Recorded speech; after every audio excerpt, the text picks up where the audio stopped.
Yes, please. Your Honor, before the court today, we have the continuation of the jury trial in the matter of Commonwealth versus Lindsay Clancy. Ms. Clancy is present. She is represented by Attorney Kevin Reddington. The Commonwealth is represented by Assistant District Attorney Jennifer Sprague and Assistant District Attorney Shannon Buckingham. All right. Well, good morning again. Nice to see everyone. Thank you for being here. What I'm going to do is I'm going to ask you those questions again, and then go over the schedule. Don't forget, we are not, or you are not, sitting this afternoon, okay? And that's not going to change, so you can count on that. So let me ask you at this point, has any member of the jury read, seen, heard, or overheard anything from any source about any aspect of this case that would affect your ability to be fair and impartial as a juror? Next, is there any other serious matter or concern bearing on your service as a juror in this case that anybody needs to bring to my attention? Great. Thank you again for following those instructions. And what we're going to do is we're going to return to the Commonwealth's case.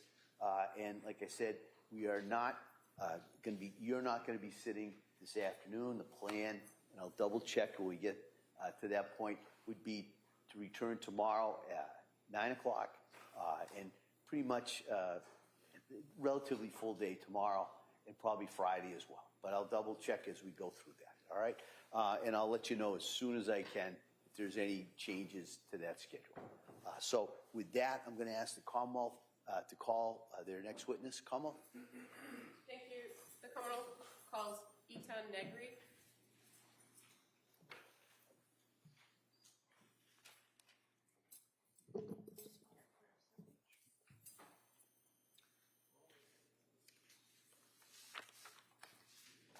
Good morning. You stop right here. Raise your right hand for the clerk. Good morning. Do you solemnly swear that the testimony you give that you shall give to the court and the jury in the matter now pending between the Commonwealth and the defendant shall be the truth, the whole truth, and nothing but the truth, so help you God? Thank you. You may have a seat. Watch your step, please.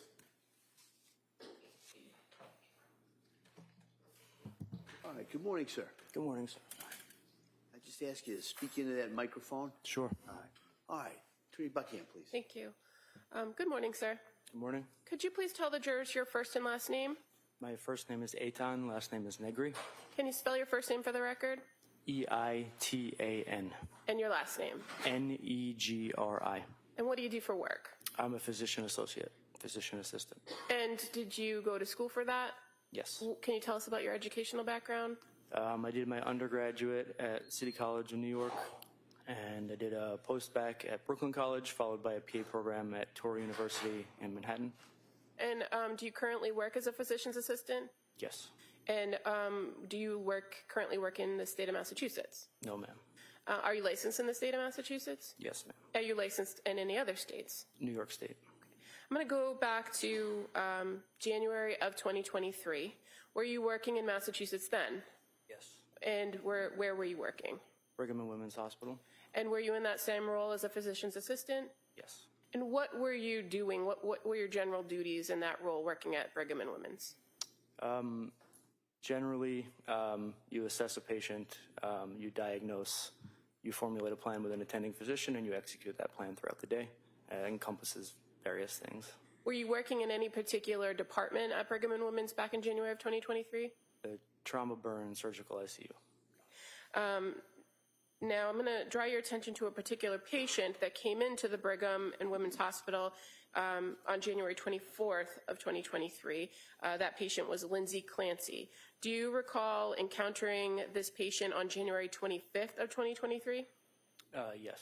And what did you do as it pertained to the care and treatment of this patient? I received the information from the shift before me, formulated a plan, examined her, assessed her, staffed that plan with the attending physician, and executed that plan throughout the day. And fair to say this particular patient had injuries that you were directed to observe, review, form that plan on? Correct. What were the injuries? She had multiple injuries. The most acute were injuries that were requiring consultation with other services, and the ones that I directly managed were the lacerations to her wrists and her, just her wrists, actually. And as far as when you say she had other acute injuries, you were not involved in the care of her for those, correct? I was involved in the care that involved consulting other services to manage those things, yes. Okay, and as far as any sort of repair work that you were doing as a physician's assistant working with the trauma surgeons, what repair work were you assigned to do? Laceration repair. And on this particular patient, where were the injuries or lacerations that you were going to repair? She had multiple lacerations on both of her wrists. She had superficial on her neck, which I did not repair. Okay. And as it pertained to the wrists, did you go through that process of observing, reviewing, coming up with a plan, and then repairing those injuries? Yes.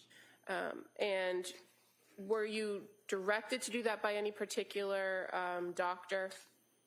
Not necessarily directed. A lot of those things fall within my scope, and since they were less acute, they kind of fell down the chain to me. Okay. And you're aware that she was being seen and treated by a host of other doctors, nurses, an entire team? Yes. Okay. As it pertains to the wrist injuries, what did you do to examine those areas? The first thing I do is assess the location, then I assess the severity, whether it requires intervention by someone other than myself. In this instance, it did not. So then I proceed with just kind of protocol laceration repair. When would it be a situation where you'd need somebody else to intervene? If it required surgical intervention or suturing repair beyond my skill set, in this instance, it did not. Okay. And so referring to these particular injuries, when you observed them, did you observe any areas of active bleeding? No. And fair to say they had been treated by nurses and other staff prior to you encountering these injuries, correct? Yes, they were dressed and covered before I got there. Now, when you assessed them, you noted that they were bilateral, correct? Yes. What does that mean? It means on both sides of the body, so both wrists. Okay. And so referring to the right wrist, what were your observations of the injuries to the right wrist?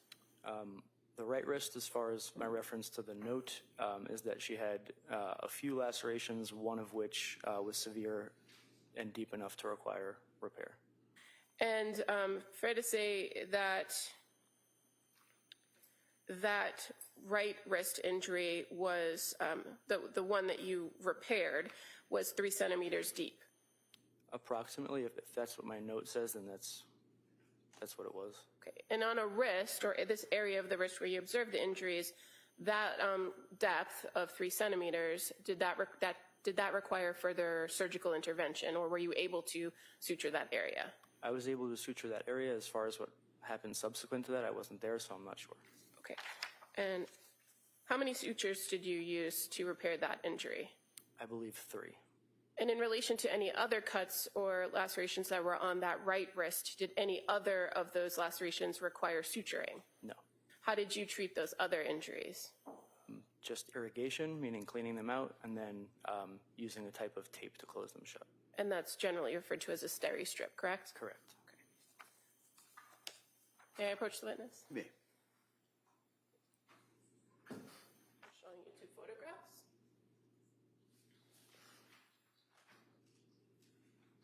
Do those photographs depict the repairs or the sutures that you did on the right wrist of Lindsay Clancy? Yes. I would move to admit these as the next 2 exhibits. All right, those may be admitted. 201 and 202.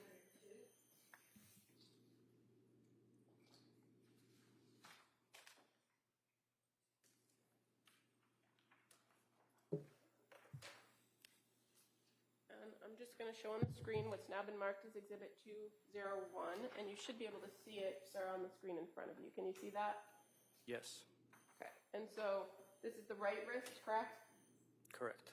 And those black lines in the middle of the photograph are those the sutures that you did. Correct. And just showing you 202, Exhibit 202. These white strips that are all around the injury, are those the steri strips? Correct.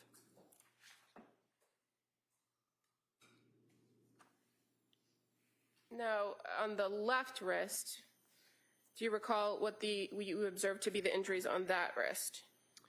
I believe there was a similar Laceration, just shorter in length that required fewer sutures. And fair to say, if your notes reflect that the left wrist had one, meaning just a singular 2 centimeter deep linear cut, that would have been what your observations were of the injury that you repaired? Correct. And how many sutures did that injury require? 1 suture. And were there other areas that you observed that had some sort of laceration? I believe similarly just superficial ones that needed steri strips. And again, in treating this particular injury, when you came upon it, was there active bleeding or any concern that you needed more intervention other than a suture? At that time, no. I'm going to show you 2 more photos.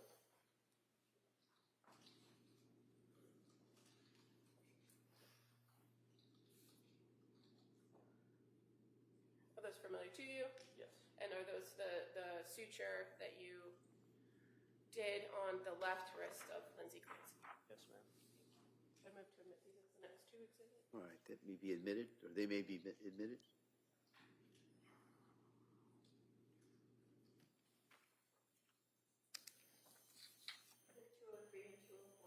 Thank you.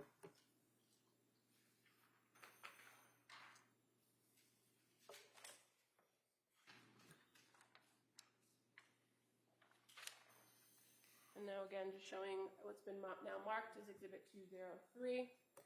And you see the injury there on the wrist near the ruler in the photograph. Yes.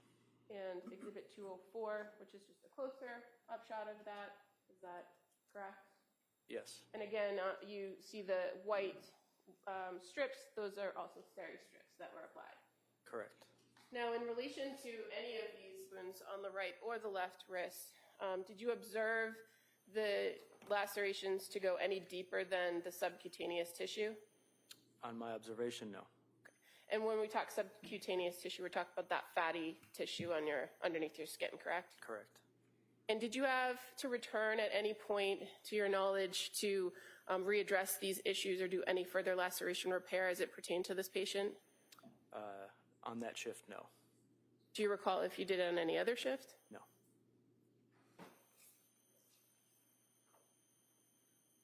I have no further questions. Thank you. Mr. Reddington. Is it Mr. Negri? Negri, yes, sir. And you're not a doctor, you're a physician assistant, is that what it is? That's correct, yes. Okay. And how long had you worked for Brigham and Women's prior to seeing Lindsay Clancy that on January 24, 23?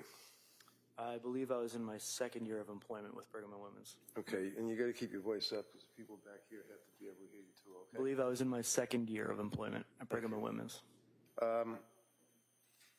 You're not suggesting for 1 minute that after you did your butterfly stitches, Lindsay could have got up and walked out the door of the hospital, right? No, sir. And would you agree with me that, in fact, she was critically ill when you saw her, right? Yes, sir. And she certainly wasn't critically ill from COVID or a flu or something like that, right?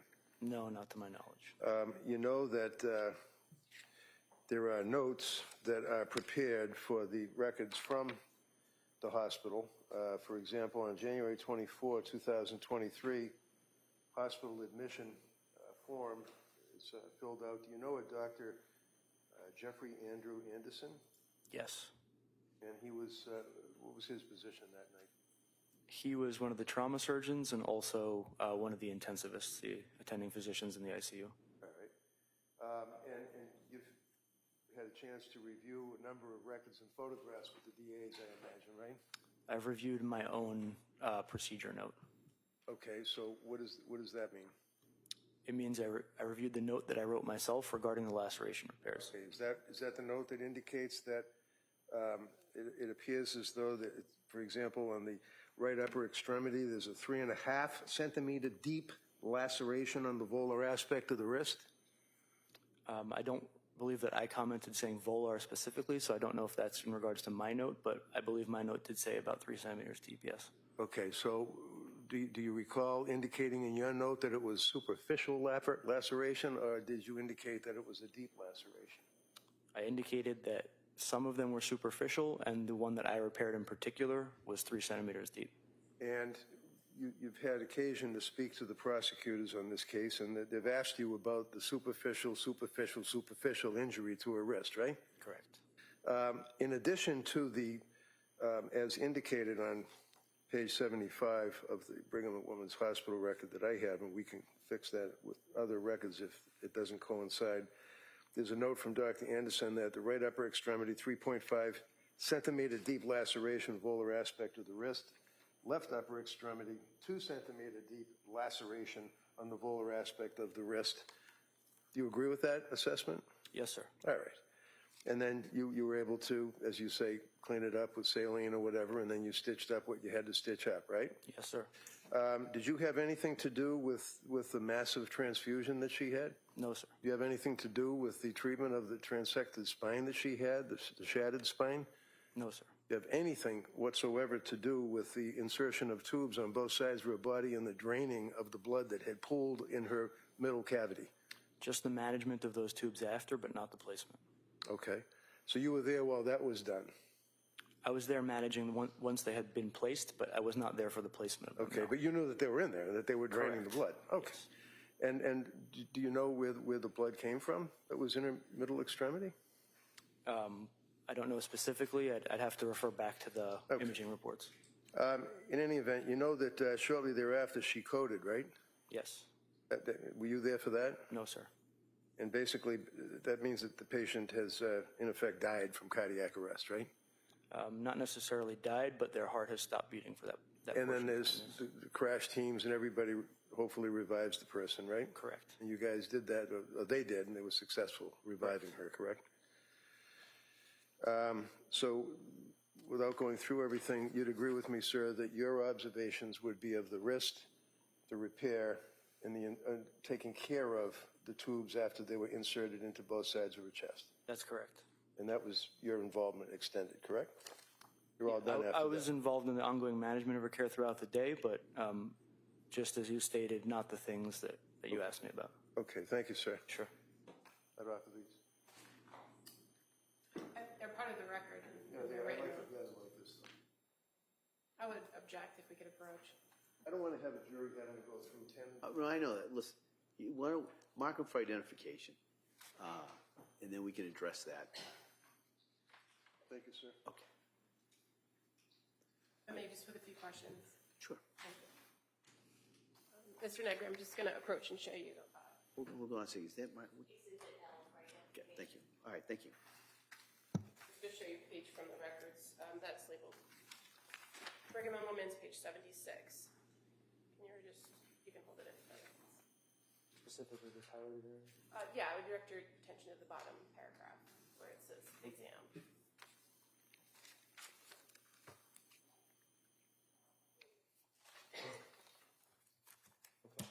That's not your note from the record, correct? Correct. And when it's noted that the right upper extremity, left upper extremity has 3.5 centimeter deep laceration, 2 centimeter deep laceration, deep in the medical notes is not an adjective of it, correct? It's more of a directionality of the injury. It's a description of, basically an objective unit of measure. But when we say deep, it means that it goes down into the skin as opposed to across the It doesn't skin. matter what we say, it's what the records say. All right, I understand. Go ahead. Just, if you could ask that question again. As far as your assessment of injuries, deep goes down in the skin as opposed to across the skin. Correct. Okay. And as far as Dr. Anderson goes, you knew that him to be one of the attendings and a trauma surgeon in this case. Were you aware that on January 24th he had examined these injuries and indicated they did not require repair at that time? I don't recall specifically. I'm sorry. But you came in to repair these on January 25th? Yes. Okay, thank you. Is there anything on that? Oh, thank you, sir. All right, thank you, sir. Thank you. You're all set.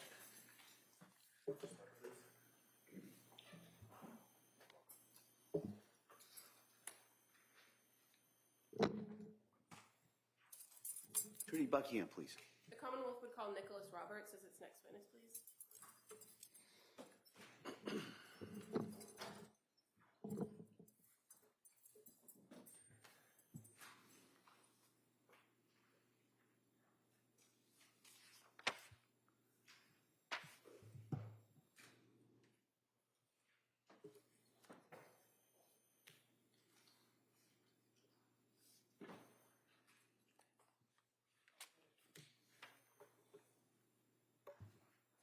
Good morning, sir.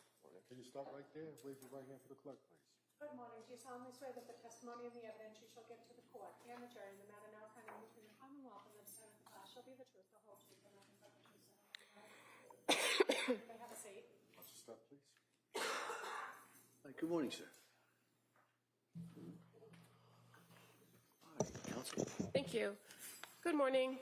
Good morning. Could you please tell the jurors your first and last name? It's Nicholas Roberts. And where do you currently work? I work for a company called Thermo Fisher. What is that? What do they do? They sell plenty of laboratory-based products, including refrigeration. They sell solvents. They do instruments as well.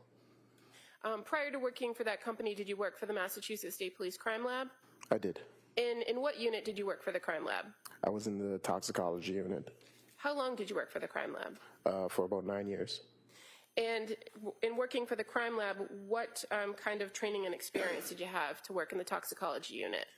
Prior to being hired, I have both a bachelor's and a master's degree in applied forensic science with a concentration in chemistry and toxicology. I also have the master's is in forensic toxicology. While being hired on the job, they provide training for all the in-house stuff that we test for, which includes not only a theory-based training, but also practical stuff so that you can analyze and run all the tests that we do in-house. And as far as your work in the toxicology unit, fair to say in January of 2023 or February of 2023, you were what's referred to as a forensic scientist too, correct? Yes. And throughout your time at the Massachusetts State Police Crime Lab, did you have to undergo competency tests and proficiency tests? Yes. And why is that? Why do you have to do that? So mainly it's to... I know Hold this on. gentleman, We he's get to go qualified. hold on. One at a time. Okay. Is there I'm an just saying, objection? I know he's qualified, and I have no problem with his credentials and his All testimony. right. All right. Counsel? Thank you. Sir, in working at the State Police Crime Lab, did you just work in the toxicology unit or did you work in any other units in your time there? No, only in toxicology. Okay. Now, as it pertains to the toxicology unit, fair to say the State Police Crime Lab has a specific set of protocols and procedures that are followed in every case? Yes. Okay. And at that time in February of 2023, was the State Police Crime Lab using the batch review process? Yes. And so when the state police use this process, there are a number of different technicians or forensic scientists that work on any given case. Is that fair to say? Yes. And at the end of it, one analyst is responsible for reviewing all the data and authoring a report? Yes. And based on your training and experience, if you're that person reviewing the data and authoring the report, do you have the ability to interpret some of the data in the report? Yes. Or data in the testing, I should say? Yes, we review all the data that is provided within the case file. And did you, during your time at the crime lab in the toxicology unit, stay up to date on various types of drugs and quantifications of those drugs and what that could mean for levels in a person's blood or urine? Yes, they keep us up to date on drugs that are commonly used. So one of the roles in the toxicology unit is for you to report whether substances are detected in blood and urine. Is that fair to say? Yes. And at some points, are you also called upon to interpret the levels of those drugs? So in blood, we report values, so we get concentrations of the different drugs, and we mainly report them in blood. Okay. And as far as the concentration levels themselves, did you have training and experience on interpreting those levels? We usually get training on the effects of the drugs. It's hard to say with some drugs, as well as some people, what one level might mean for one person. It might differ, and you have different effects on another. Okay, and fair to say that's a limitation of just reviewing blood and not knowing anything else about a case, right? Yes. At the toxicology unit, at the crime lab, is there a limitation as to how or what types of drugs can actually be quantified or given concentration levels? Yes, we only quantify certain drugs. And what happens if there are other drugs present and there's a request for quantification or concentration levels? What does your lab do with that? Usually they're sent out to another lab in order for testing. And are you familiar with the NMS lab? Yes. Is that, or was that at that time, a common lab that would be sent drugs that you could not quantify in your lab? Yes. I'm going to direct your attention to the lab number of 23-01, excuse me, 01723. It's a case that you were the reporting analyst on, correct? Yes. And fair to say that there were several items that were submitted to the toxicology unit as specimens, Yes. including blood, plasma, and urine. Yes.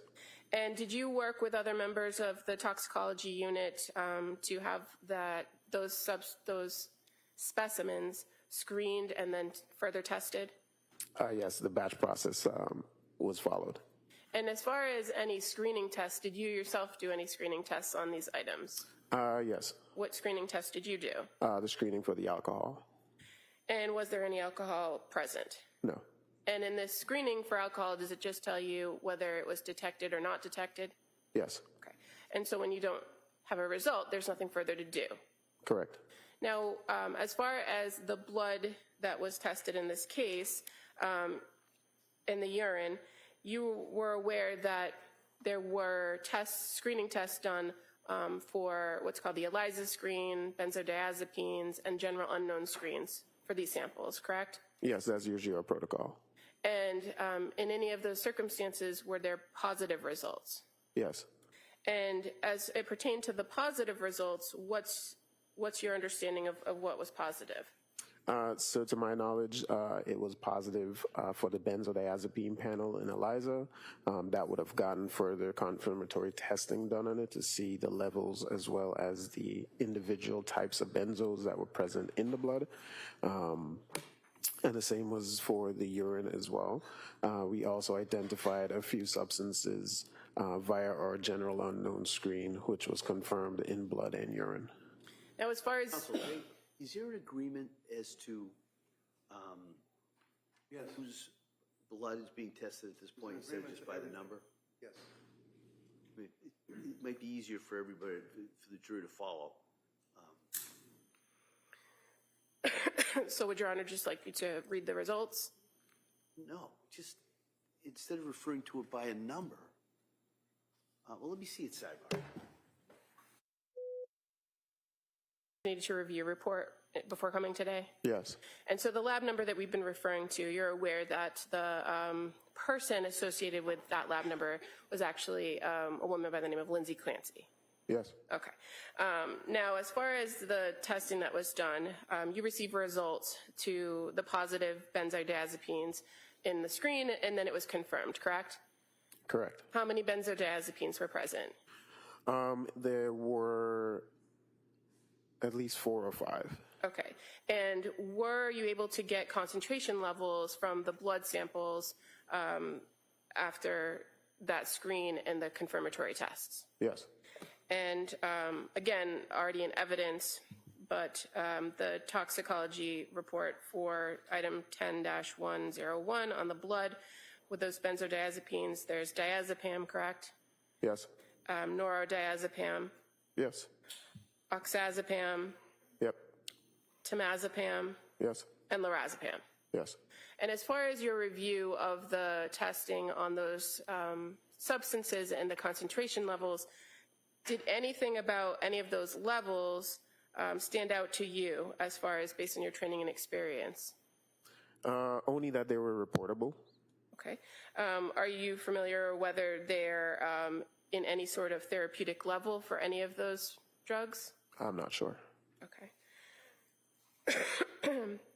You mentioned there were also other substances that were detected in the general unknown screen, correct? Yes. And that would have been mirtazapine, lamotrigine, quetiapine metabolite, and trazodone. Yes. And was your lab able to get concentration levels for those? No. And so what did you do, or what was done with the samples or the specimens as it pertained to those substances? To my knowledge, they were sent to NMS labs.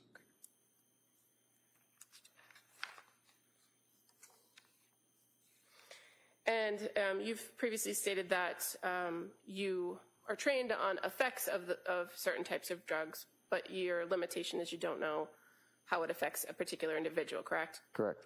These particular 5 benzodiazepines, do you know where they fall in the type of drug, what the general effects of those drugs are? Benzos tend to be central nervous system depressants. Okay.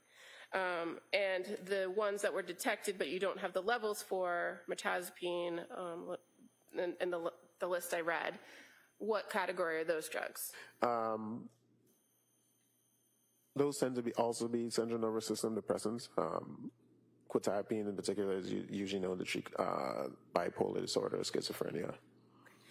And as it pertains to the presence of the 5 benzodiazepines, your testing is limited in that you don't know whether that was from one medication or multiple medications, correct? Correct, because the nordiazepam, oxazepam, and temazepam tend to be metabolites of diazepam.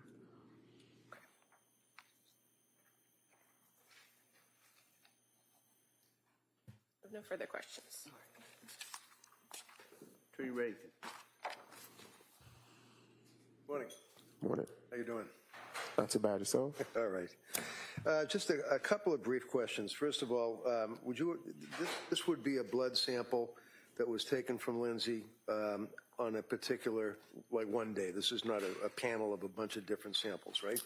To my knowledge, there would have been a few different test tubes submitted to us. Okay, test tubes, but when you draw in other words, when you draw the blood, it would basically be the same time that they put it in different test tubes.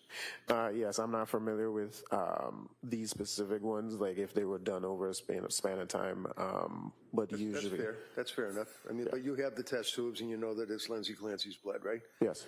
And you'd agree with me that that's a fairly large number of drugs and metabolites that are in that particular blood sample, right? I have seen more. Well, I'm sure. But nevertheless, that's still a large number of drugs, though, right? Yeah, there's quite a few. And you don't know, as a working your job for the state police at that time, you don't know how many of these drugs are coming from scripts, prescriptions, and things of that nature, right? No.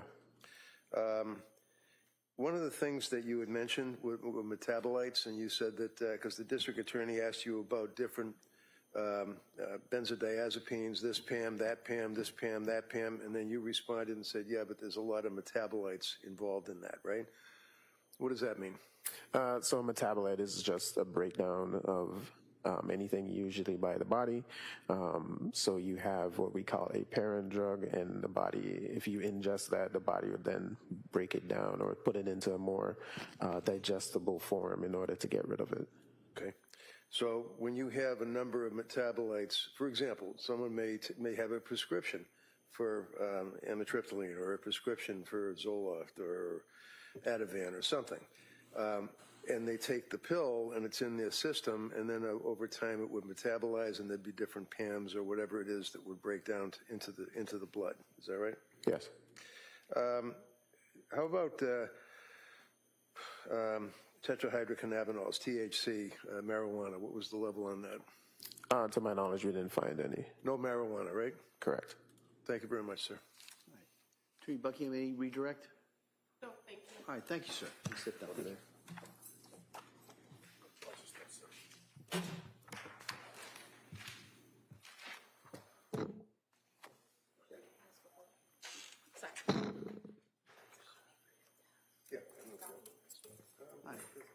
Come on. Your Honor, at this time, upon agreement, I'd ask to admit as the next exhibit just a chart that the parties have agreed upon that lists the brand names of some of the drugs that have been spoken about throughout the course of the trial, as well as what they were also known as for the ease of the jurors. All right. Yes, that's by agreement, Judge. All right. All right. So by agreement, that may be admitted.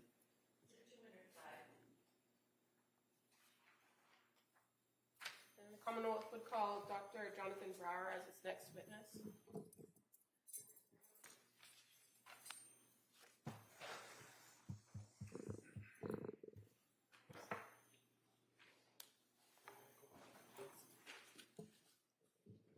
Good morning, sir.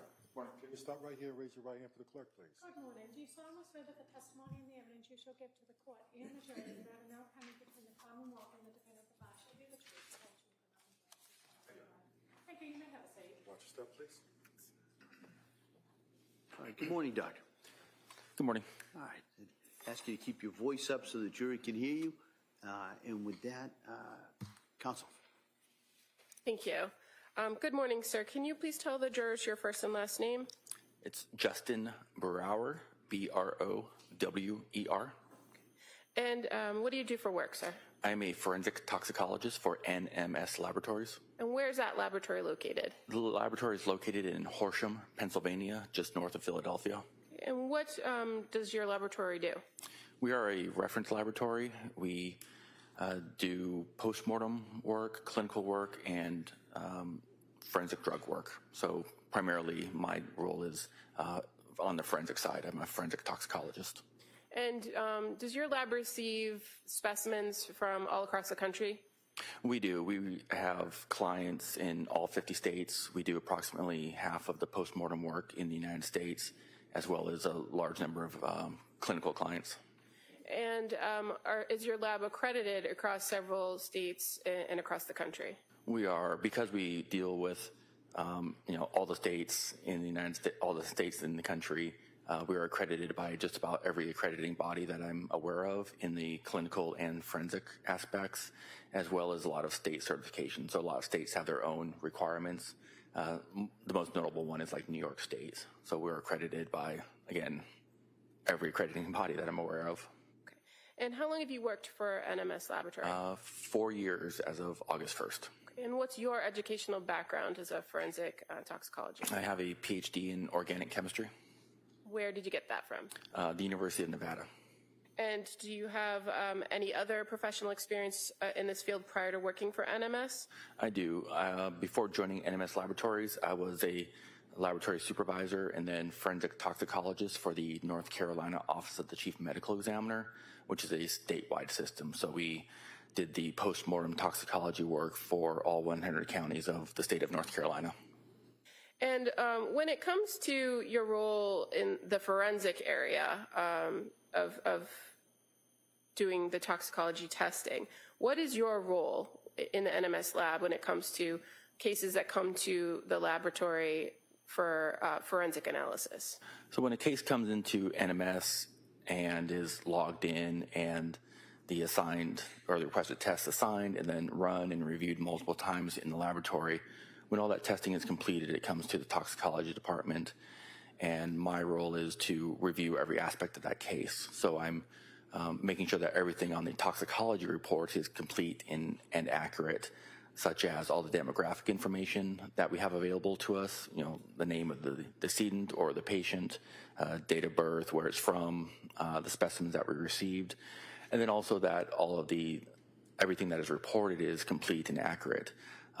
Making sure that all the drugs that were tested for are reported, that the reported concentrations are correct and accurate, and looking at every piece of raw data accumulated from the laboratory with that case, associated with that case. Fair to say the NMS laboratory uses a batch review workflow. That is correct. So we not only run the cases in batches, so we don't run one case at a time. That's not very efficient. I don't really know of any laboratory that does that anymore. So we will run cases, 10, 15, 30 or 40 at a time. So as far as running a particular tests and getting the raw data, that's usually done by other people in the laboratory, correct? That is correct. And then you come in at the end and review everything and have the ability to interpret the data. That is correct. Your training and experience as a forensic toxicologist, does that allow you to interpret concentration levels of particular types of drugs? It does. Okay. Now, as far as the testing done at NMS Laboratories, the traditional testing is kind of the drug testing, the panels for different common drugs, correct? Typically, we have clients request panels to be run where we're looking for, multiple drugs and classes of drugs at a time. But are there circumstances when outside laboratories or outside individuals retain your lab in order to run specific tests? Oh, absolutely. Now, I'm going to draw your attention to this particular case. Was your laboratory provided a blood sample from the Massachusetts State Police Crime Lab in April of 2023? I believe so. I'd really like to see the toxicology report so I can just confirm all of that, please. Sure. I have no objection to that. Sure.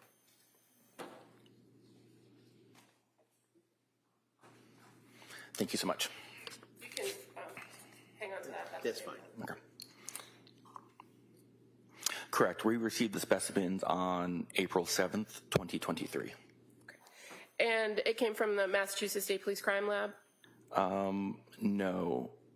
I don't know where they were initially sent from, but the client or the submitting agency is the District Attorney's Office of Plymouth.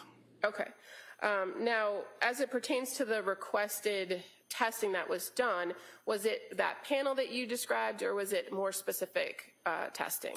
This is what we call direct testing, where they requested just 4 specific drugs to be tested for. And what were the 4 specific tests requested? Lamotrigine, mirtazapine, quetiapine, and trazodone. Are you familiar with those substances or those drugs? Yes, ma'am. Okay. And you reviewed all of the data and information done at your lab in regards to these tests, correct? Yes, ma'am. Were they able to identify concentration levels in the sample that was submitted for each one of those 4 substances? Yes, ma'am. And for the first, can you tell us what the result was? Would you like me just to run down the list? Sure. Okay. We detected lamotrigine in a concentration of 6.1 micrograms per milliliter, mirtazapine at a concentration of 200 nanograms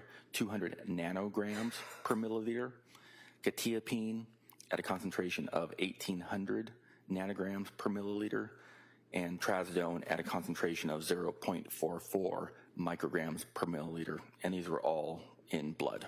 In blood. And so with each drug that you just listed, are you familiar with what the common name is for the drugs? I'm not always that great with common names, but I can wing it. Okay. Well, the lamotrigine, and forgive me if I botched That's okay. the pronunciation, that's also referred to commonly as Lamictal. It is, correct, Lamictal. What kind of drug is that? It's typically used as an anti-seizure medication. So if somebody has a seizure disorder, it can be prescribed to alleviate seizures, but it is also used for bipolar disorder as well. And mirtazapine, fair to say that's commonly referred to as Remeron. Correct. And what kind of drug is that?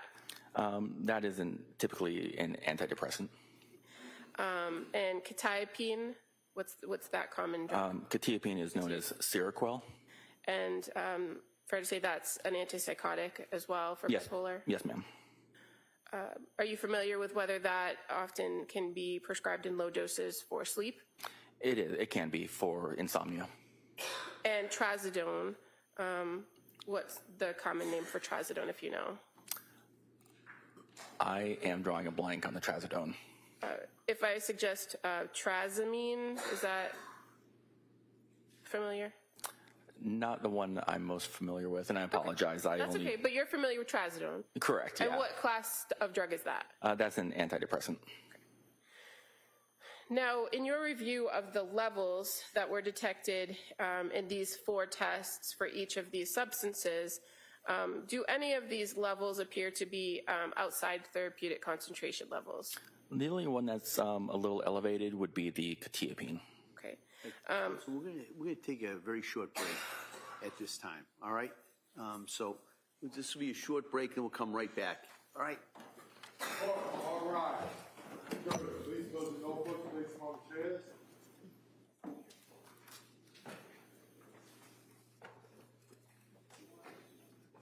This way, please.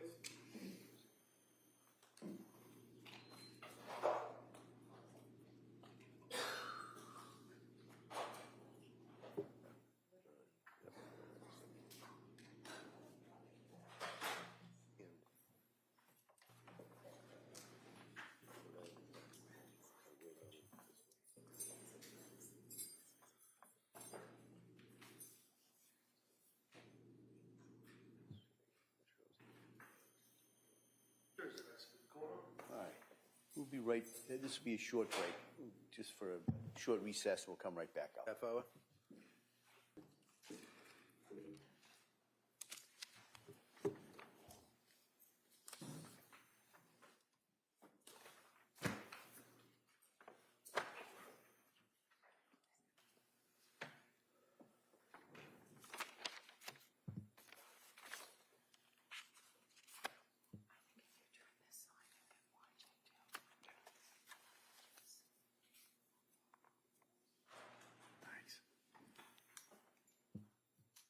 Court, all rise. Jurors entering.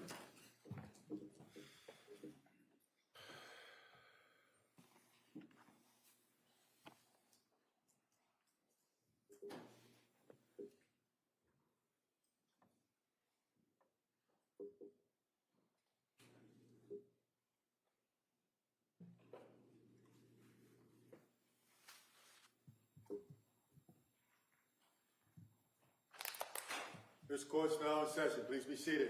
All right, for the purpose of the record, we return back to the trial of Commonwealth versus Lindsay Clancy. All parties are present, including Ms. Clancy and including the 18 jurors. All right. All right. Counsel? Thank you. Dr. Brower, before we broke,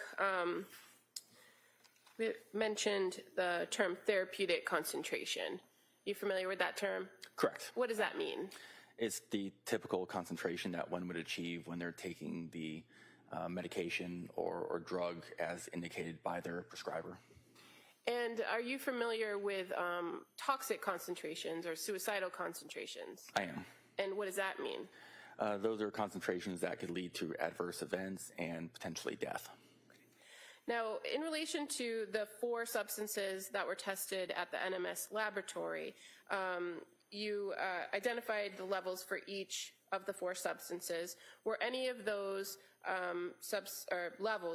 concentration levels considered within therapeutic concentration? It would all be in what I would say a therapeutic concentration, except maybe the quetiapine, which is slightly elevated. Okay. And in your experience as a forensic toxicologist, have you had the occasion to review cases, post-mortem cases in which suicide was a mechanism of death where the person consumed medication? Absolutely, yes. And so that level of the quetiapine at the 800 nanograms per milliliter, would that have been in that toxic or suicidal level? No, ma'am. Would you generally expect to see that significantly greater in a suicide case? Typically, quetiapines in suicide cases might be in the, close to 10,000 nanograms per milliliter. Usually people take handfuls of pills when they're trying to harm themselves and take their own life, and this is not consistent with that. Now, are you also familiar in your training and experience with the class of drugs called benzodiazepines? Yes, ma'am. And do you have the occasion to interpret data as it pertains to concentration levels for those? Every single day. And as far as the substances diazepam, noradiazepam, oxazepam, temazepam, lorazepam, you're familiar with those? I am. And it's fair to say noradiazepam, oxazepam, temazepam, those are all metabolites of diazepam? Typically, yes, ma'am. And what's the common name for diazepam? Valium. Okay. If I show you what's been marked as Exhibit 183 already.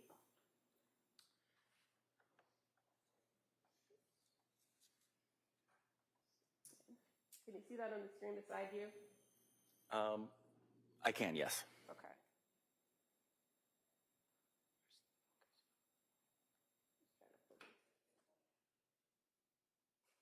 Right there. Can you see the levels? They're all blurry. Yep, hold on. There we go. My eyesight's not great, too, so Okay, so That's I think perfect. that's the best I can do with the autofocus. don't touch it.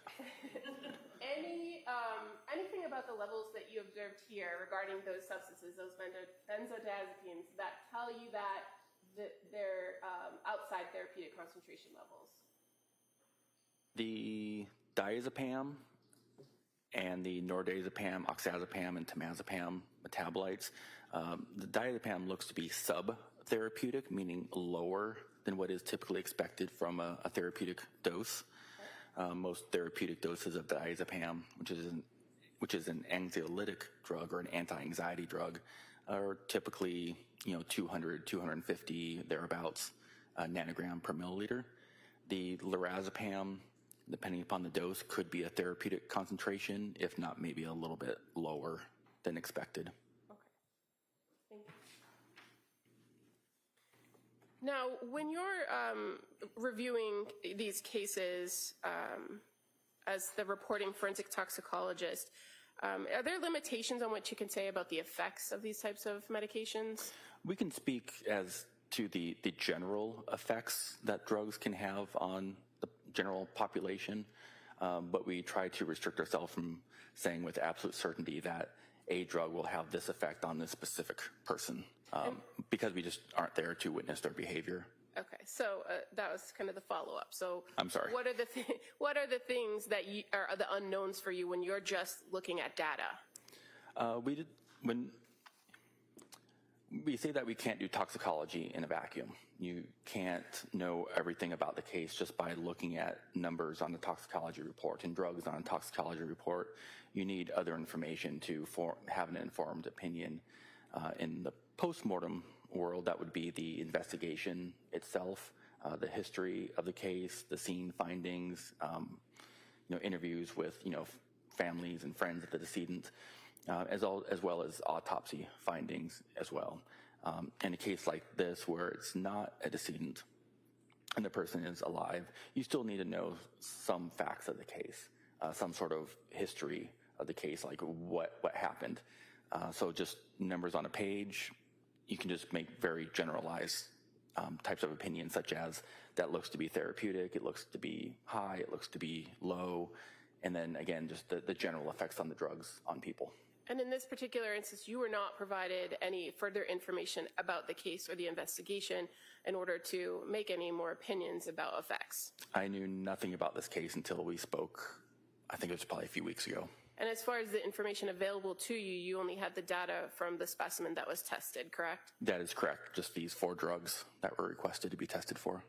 And as far as the drugs, the 4 drugs that were tested by your lab, what are the general characteristics of some of those drugs?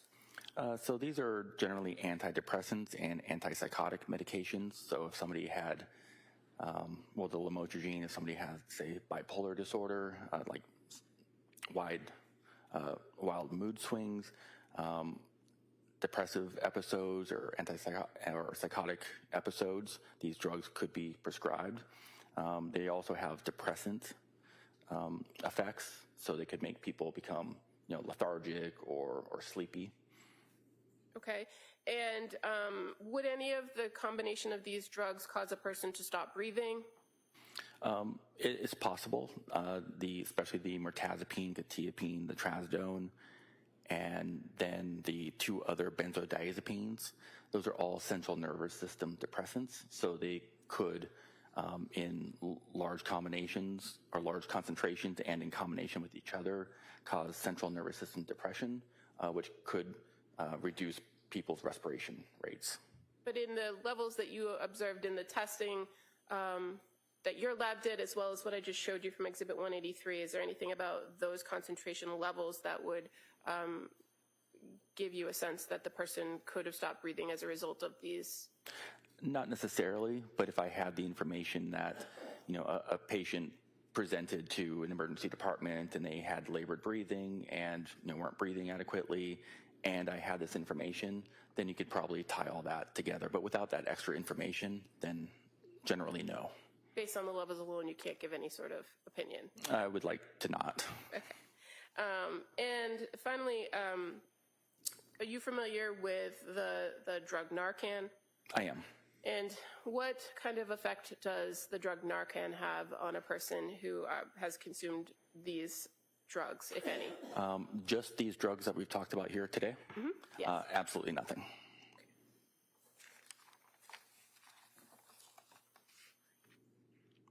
Can you explain to us why it is that Narcan wouldn't have an effect? Narcan is an opioid overdose reversal agent. It is an opioid antagonist.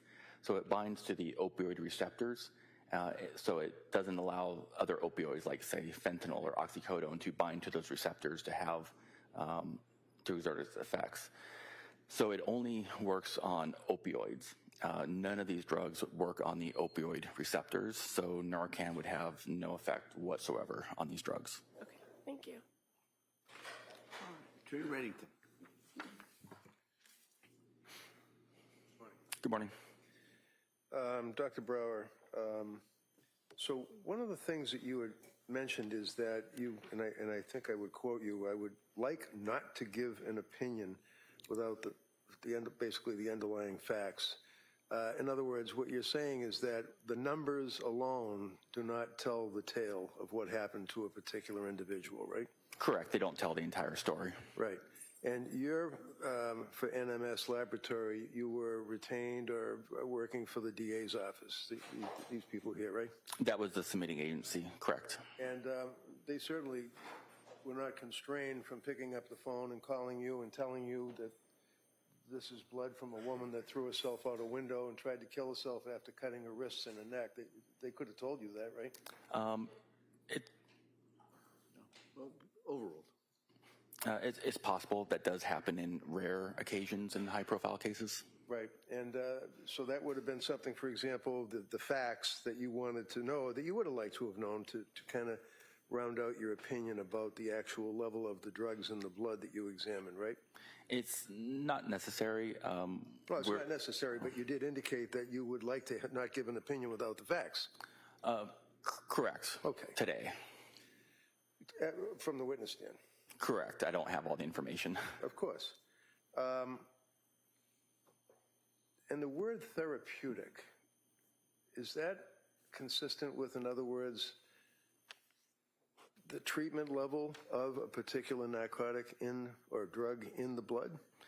Correct. It's the concentration of the drug in the body to elicit an effect or the desired effect.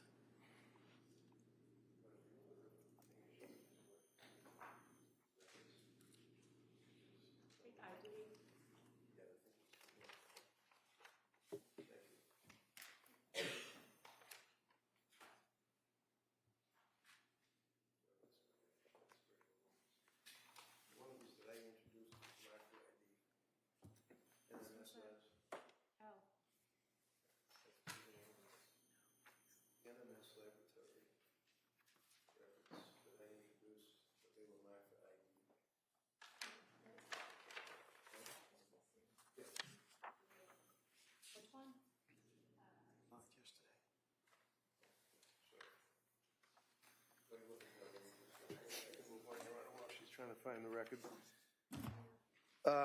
As it relates to the therapeutic level, sir, is it your understanding that the lorazepam, lorazepam, clonazepam, the counsel had asked you about the benzodiazepines were within therapeutic, thank you, within therapeutic level? I'm sorry, I had trouble hearing you. Yeah, I'm sorry. They were within therapeutic level? I'm sorry, could you repeat the entire question? Sure. What is lamotrigine? Lamotrigine is typically used as an anti-seizure medication and could also be used for bipolar disorder. Okay. Do you have the results for your lab in front of you? Yes, sir. Toxicology? Yeah, you can read along just so you can refresh your memory if it helps. The lamotrigine, it says 6.1. What does that mean? 6.1 micrograms per milliliter. So there were 6.1 micrograms of lamotrigine per milliliter of blood. All right. Is that above therapeutic, below therapeutic, or therapeutic? It's right in the middle of the therapeutic range. So if somebody had a prescription, for example, for that narcotic or that drug, then they were taking the drug according to the recommended dose, right? And that's what it would appear to me if they were prescribed it, correct? How about the mirtazapine? The mirtazapine also looks to be probably used appropriately as prescribed. And you need a prescription for that, don't you? Yes, you need a prescription for all four of these drugs. Okay. And what is there another name for mirtazapine? Remeron. Remeron. All right. And what is the purpose, or what do you use Remeron for? It's an antidepressant.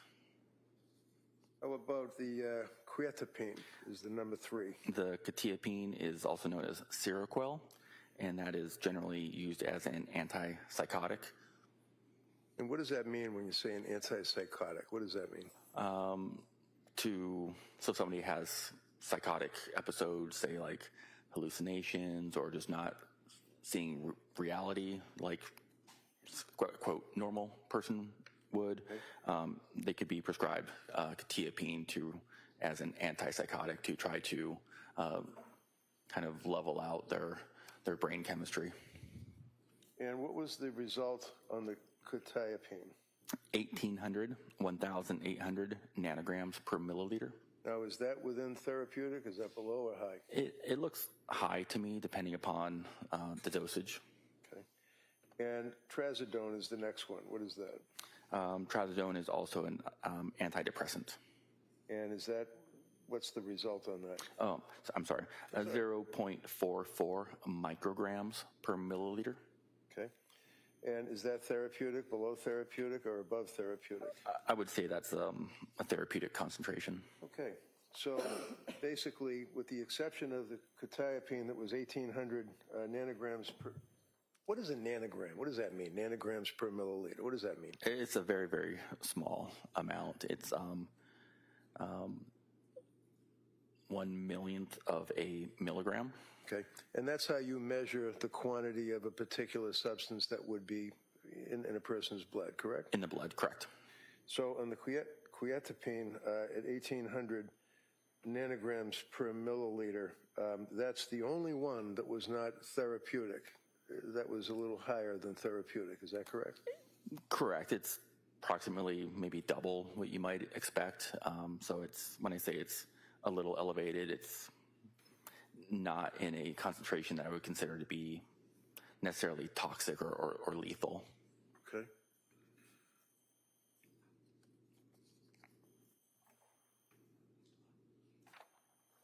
And you don't know, working for NMS labs, or whether or not a person had a prescription for these drugs, or when they got the prescription, or who gave them the prescription. You don't know that, right? I have none of that information, no. You could have known that if somebody had told you that, but you don't know it from looking at the numbers that we have here, right? Correct. It's possible if they would have given us that information. We don't always need to have it, though. Sure. All right, this is what I offered for Kale's objectives. Can I just see it again first? Oh, sure.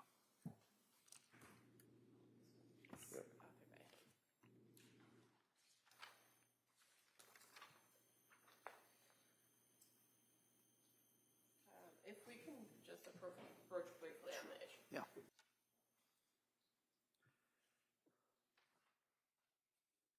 All right, so we're going to introduce that exhibit at this time. Thank you.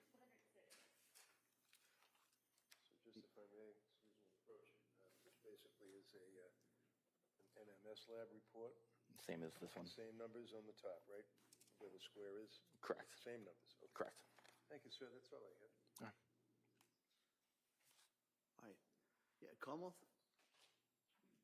Just, Dr. Brower, you, in fact, once got this case for review, you authored a corrected report in regards to this case, correct? Correct.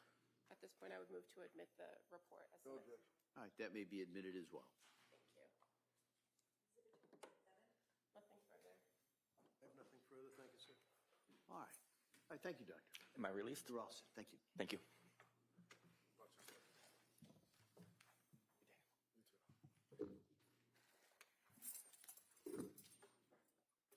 Your Honor, prior to the next witness, the Commonwealth would move to submit 4 stipulations the parties have entered into. The first being a stipulation regarding DNA known standard samples. The second being a stipulation regarding DNA evidence for the blue exercise band and the red-brown stain on the basement floor. The third being the stipulation regarding DNA evidence for the yellow exercise band and the black exercise band. And the fourth being a stipulation regarding DNA comparisons for the blue exercise band and the red-brown stain in the basement. That's right. We don't need to have all those witnesses. All right, so those stipulations may be entered as exhibits.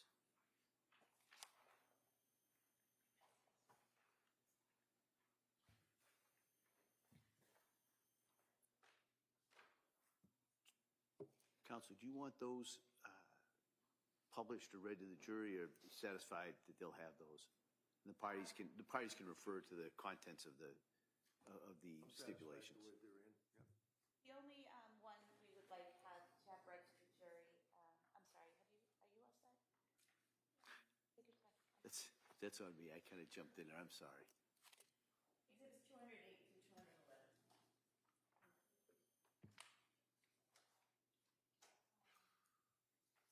Would be the exhibit 211, the stipulation regarding the comparisons for the blue band and the red-brown stain.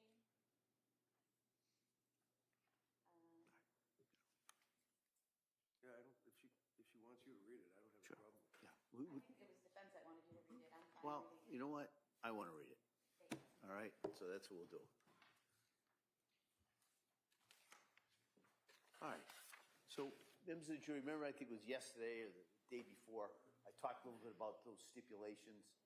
So the same instructions. All right? These are facts that I'm going to read that the parties have agreed to, that you can rely on in arriving at your verdict at the end of this case. This is one of 4 that was just introduced. You'll have all 4 of them with you back in the jury room when you're deliberating. But so let me just read this one stipulation. This doesn't mean this stipulation is any more important than any of the other ones, but the parties would like me to just read this one here. All right, so this is a stipulation regarding the DNA comparisons for the blue exercise band and the red-brown stain. It was marked A. Now, in the above captioned matter, the parties agree to the following facts as it pertains to the DNA comparisons for the blue exercise band and the red-brown stain A in the basement. Number 1, forensic scientist Emily Oliver reviewed and interpreted the data relating to the question items, parentheses, item 2-4, blue exercise band, and item 3-3, the red-brown stain A from the basement floor, close parentheses, and conducted comparison analysis to the known standards in this case. Number 2, the parties agreed to the following conclusions regarding comparison analysis of these items. A, item 2-4.1.1, sample from the ends of the blue exercise band. The DNA profile was interpreted as a mixture of 3 contributors. There are 5 individuals who have a likelihood ratio that indicates an inclusion in the profile. They are Dawson Clancy, Callan Clancy, Cora Clancy, Lindsay Clancy, and Patrick Clancy. B, item 2-4.2.1, sample from the middle of the blue exercise band. The DNA profile was interpreted as a mixture of 3 contributors. Callan Clancy is included as a major contributor. And C, item 3-3.1, sample of swabs from the red-brown stain A on the basement floor. The DNA profile was interpreted as originating from a single contributor. Cora Clancy is included as a contributor to this DNA profile. So that's the stipulation that the parties have agreed to. All right. And one last stipulation to be marked as the next exhibit, the stipulation regarding the batch work done at NMS Labs. We're not asking that this be read at this Okay. time. All right.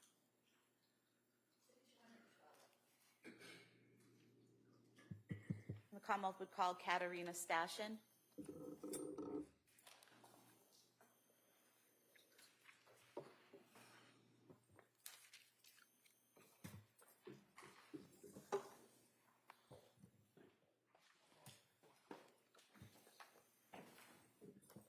Good morning, ma'am. You stop right there, raise your right hand for the clerk, please. Good morning. Do you solemnly swear that the testimony and the evidence you shall give to the court and the jury in the matter now pending between the Commonwealth and the defendant of shall be the truth, the whole truth, and nothing but the truth, so help you God? Yes. Thank you. You can have a seat, ma'am. Watch your step, please. Hey, good morning. Good morning. Morning. All right. Yeah, Attorney Sprague, please. Thank you, Your Honor. Good morning. Can you please state and spell your name for the record? Good morning. My name is Katerina Stashin. My first name is spelled Katarina. Last name is spelled Stashyn. And can you describe for us your educational background? I have a bachelor's and master's degree in biotechnology from the University of Nevada, Reno. And what is your occupation? I'm currently employed by the Washoe County Sheriff's Office Forensic Science Division, which is located in Reno, Nevada. I'm a criminalist in the biology and forensic investigation sections. Back in January of 2023, where were you working? I previously worked for the Massachusetts State Police Crime Laboratory as a forensic scientist in the DNA unit, which is functionally the same role that I currently have in the biology section. And I'm sorry. We agree to the DNA. I'm just letting you know that. Okay, all right. and I'm just Respect. giving that evidence to the jury. Go ahead. So when did you start working for the state police? I worked for the Massachusetts State Police from June 2021 to February of 2025. And what was the nature of your work for the lab at that time? As a DNA analyst, I processed evidence items obtained either from a crime scene or from an individual associated with a criminal investigation. These items of evidence would be processed through the laboratory. I then would perform interpretations, comparisons as needed, write reports. I also could perform administrative reviews of other analysts' work and provide expert witness testimony as needed. And part of your employment at the Massachusetts State Police Crime Lab, did you take competency tests and proficiency tests to guarantee that you were capable and proficient in the areas you were working? Yes, I took both competency tests after my training and proficiency tests throughout my career at Massachusetts and at my current role. And have you passed all of those tests? Yes, I have passed all competency and proficiency tests that I've taken so far in my career. Can you tell us what is DNA? DNA stands for deoxyribonucleic acid, and this is genetic information that is stored in our cells. This is information that makes us who we are, determines how we develop and grow. A person's DNA is inherited approximately half from their mom and half from their dad. DNA is forensically relevant because it is expected that no two individuals will have the same forensic DNA profile. And is DNA the same in every single cell in a person's body? Yes, the DNA profile obtained from different cells, different cell types like a blood cell or from a saliva cell or cell in your saliva would have the same DNA profile, barring your mutation. And can you explain generally the process used to analyze evidence, in this case, the testing involving the defendant, Lindsay Clancy? The items tested in this case and in all cases will go through a 4-step laboratory process of extraction, quantification, amplification, and detection, and then profiles developed from that laboratory process will be interpreted and compared. Can you just briefly explain what is extraction and how it's done? Extraction is the first step of that laboratory process that involves applying a variation of heat and chemicals to a sample. This breaks open cells that are present and releases the DNA and then isolates that DNA. And was the next step quantification? Yes. And what is that and how do you do that? Quantification is the second step when we determine a reliable estimate for the amount of DNA in those samples that were extracted, and those values are then used to optimize the rest of the process with the goal to obtain a quality profile for that sample. And the third step, amplification, can you explain that? Amplification is when we make millions and millions of copies of certain areas of DNA to make it able to be detected and visualized. And then detection, what is that? And then the fourth step is separation or detection. This is where we separate out all those millions and millions of copies that we made to make them visual. This produces a DNA profile that an analyst is then able to review and interpret. And when you worked at the Massachusetts State Police Crime Lab, were there certain standardized protocols and procedures that you used at that lab? Yes. And were there controls used in your testing? Yes. What does that mean? So there are 2 different types of controls that were used in our testing. The first is a positive control. This is a sample that contains a known DNA profile, and it is processed alongside evidence samples. So when that known DNA profile is obtained at the end of the process, it confirms that the process is working appropriately. The second type of control is a negative control, and this is a sample that contains no DNA that is also processed alongside evidence samples, And this is able to monitor any contamination and confirm that clean technique is used during testing. And does your work undergo a review process at the lab, or did it? Yes, all work goes through 2 stages of review, technical review and administrative review. Technical review is when another qualified analyst reviews all of the work done in the file and in the report.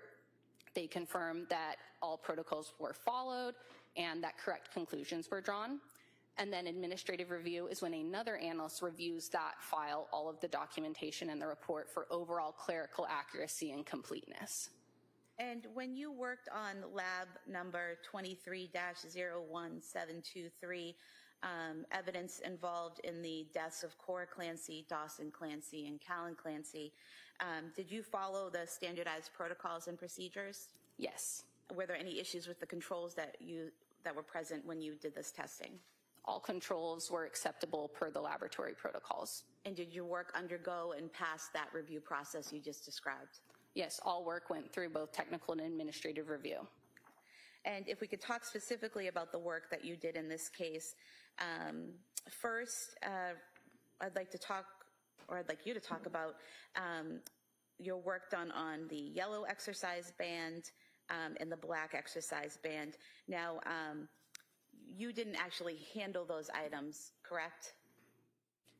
I did a portion of the laboratory work for those samples, but I did not handle the actual bands themselves. I handled swabs of those bands. So at some point in time in the lab, someone took swabs from those bands, and then that was forwarded to the DNA unit, the swabs? Yes. Okay. And specifically, there was item 2-2.1.1, swabs from the ends of the yellow exercise band, and item 2-2.2.1, swabs from the middle of the yellow exercise band, correct? Could I refer to my report to confirm that? Any objection? Of course. Thank you.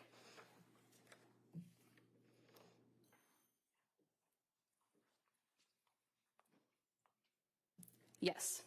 And when doing your comparison work, did you also use some DNA profiles that had been generated in the lab for Dawson Clancy, Cora Clancy, Callan Clancy, Patrick Clancy, and Lindsay Clancy? Yes, I utilized known standards that were developed from those individuals. And known standards, are those basically the DNA profiles for each of those individuals? Yes, known standards are samples collected directly from a known individual for comparison purposes. Okay. And going to item 2-2.1.1, the swabs from the ends of the yellow exercise band, what were your findings?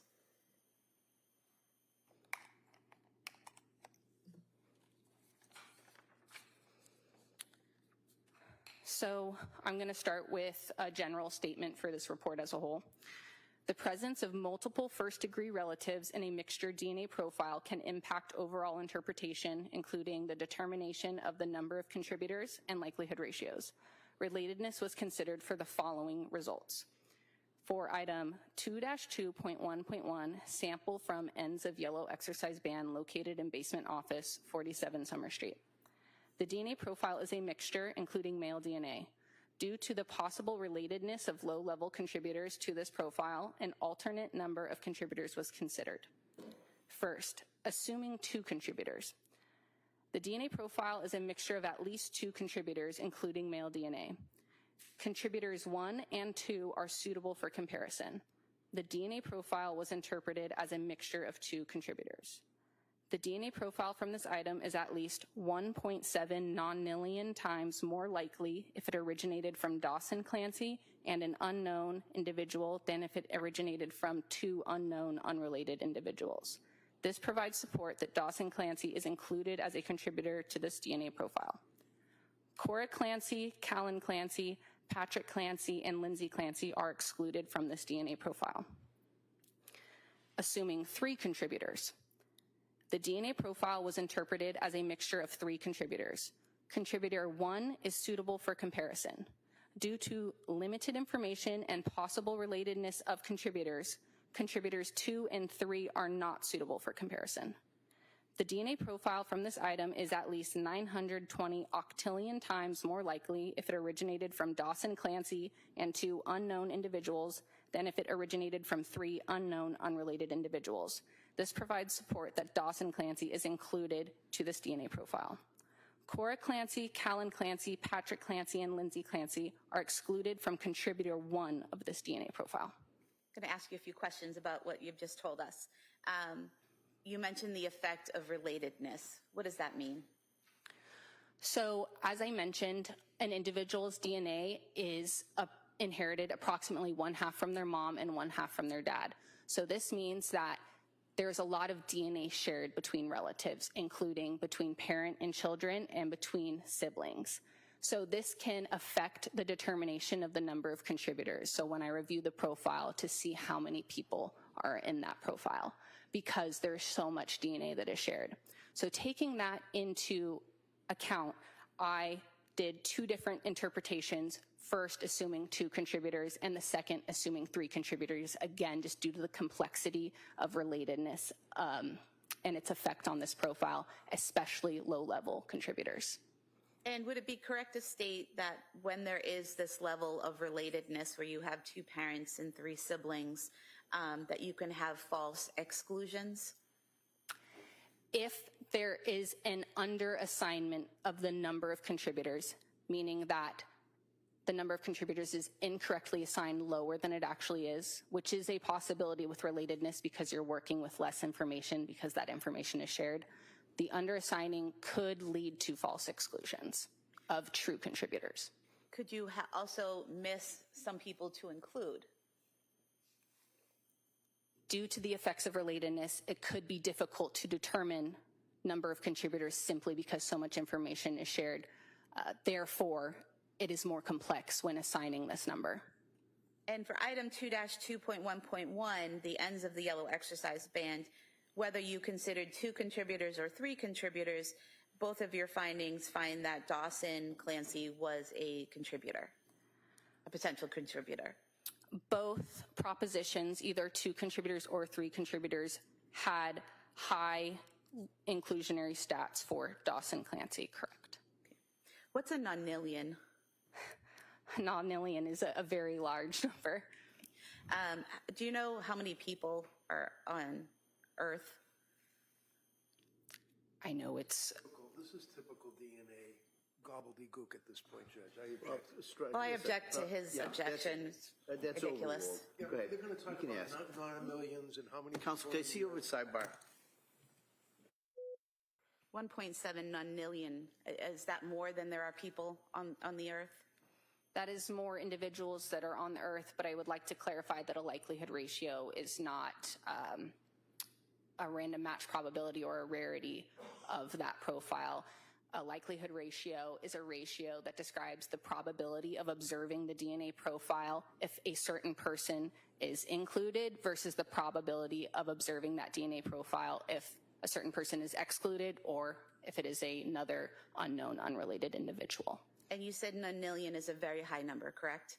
Yes, that's a very large number in my opinion. So it's a very large probability that Dawson Clancy is a contributor to that mixture.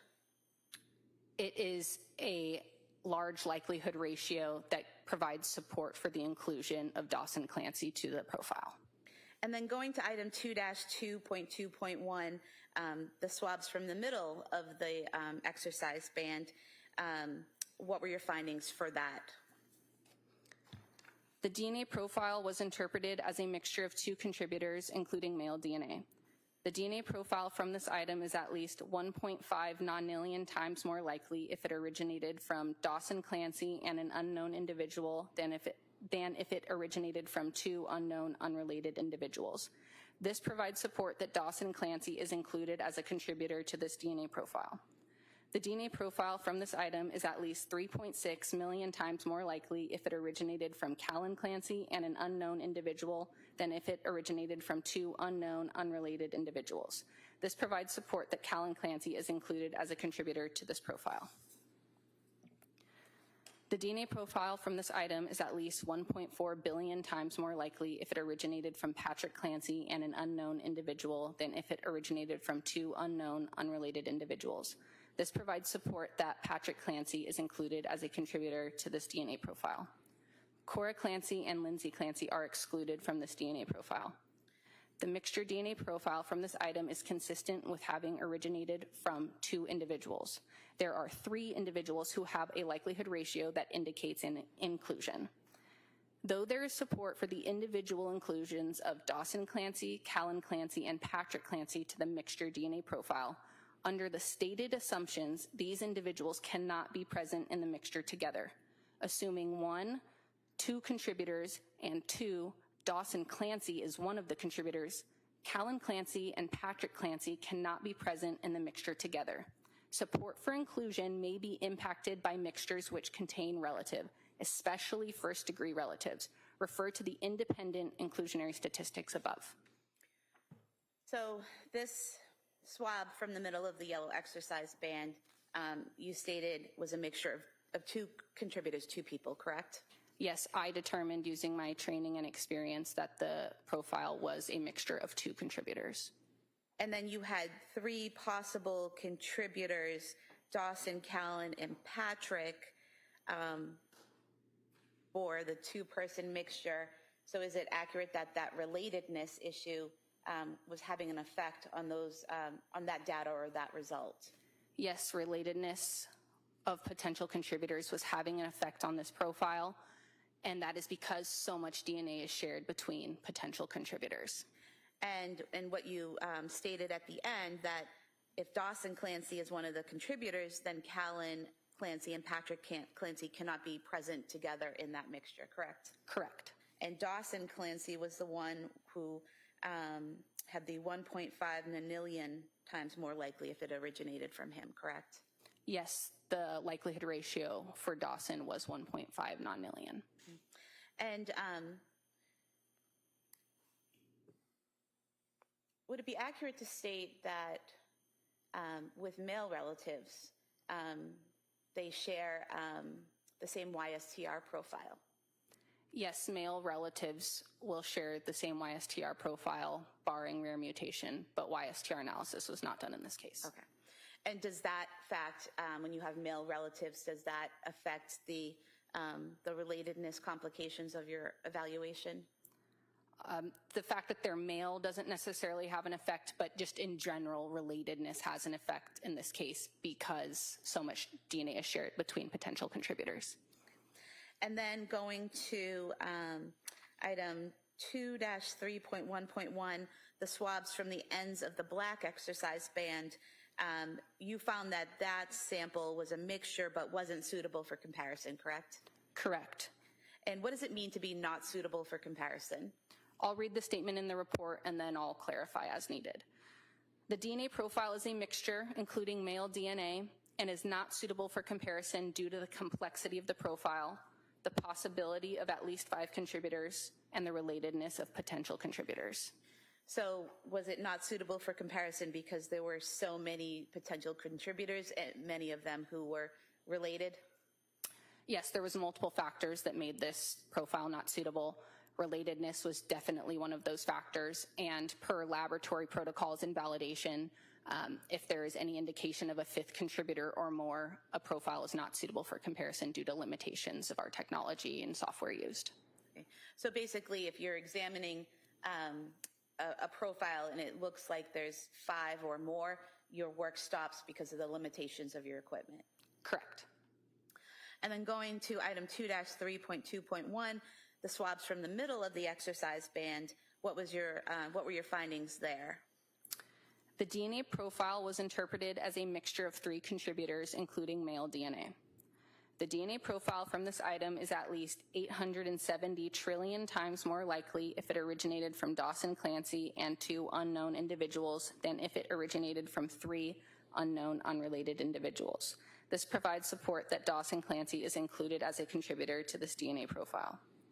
The DNA profile from this item is at least 1.6 nonillion times more likely if it originated from Cora Clancy and 2 unknown individuals than if it originated from 3 unknown unrelated individuals. This provides support that Cora Clancy is included as a contributor to this DNA profile. The DNA profile from this item is at least 2,600 times more likely if it originated from Callan Clancy and 2 unknown individuals than if it originated from 3 unknown unrelated individuals. This provides support that Callan Clancy is included as a contributor to this DNA profile. The DNA profile from this item is at least 220,000 times more likely if it originated from Patrick Clancy and 2 unknown individuals than if it originated from 3 unknown unrelated individuals. This provides support that Patrick Clancy is included as a contributor to this DNA profile. The DNA profile from this item is at least 11 times more likely if it originated from Lindsay Clancy and 2 unknown individuals than if it originated from 3 unknown unrelated individuals. This provides limited support that Lindsay Clancy is included as a contributor to this DNA profile. The Massachusetts State Police Crime Lab DNA Unit validation studies showed inclusions for known non-contributors in the likelihood ratio range of at least 2 to 1,000 adventitious support could be attributed to this conclusion.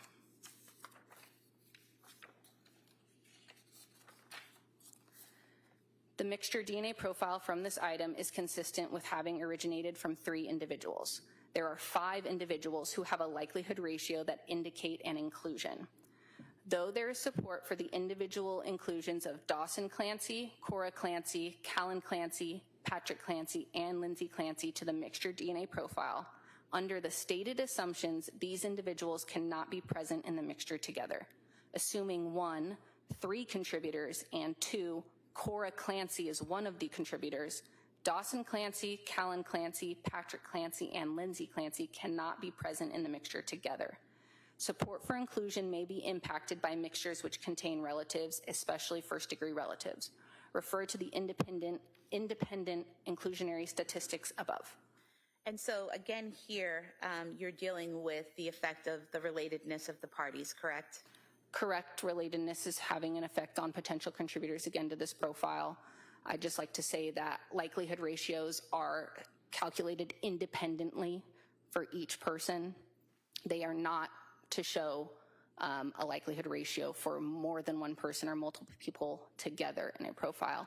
And again, because so much DNA is shared between potential contributors, that is why we're seeing some of the things we're seeing in this report.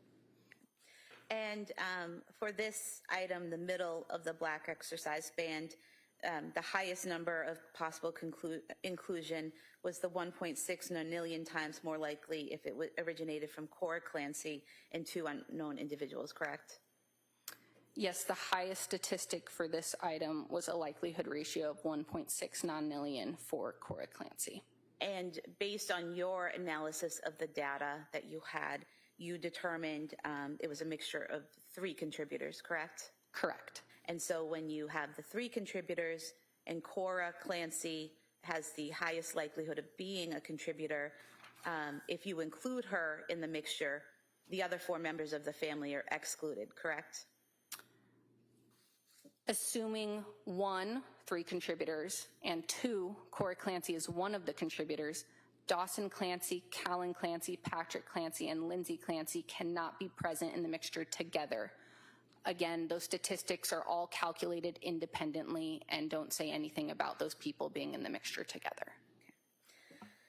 And moving on to some other work you did in this case, specifically some swabs from the back side of the house, some shingles on 47 Summer Street in Duxbury, items 14-1, 14-2, and 14-3.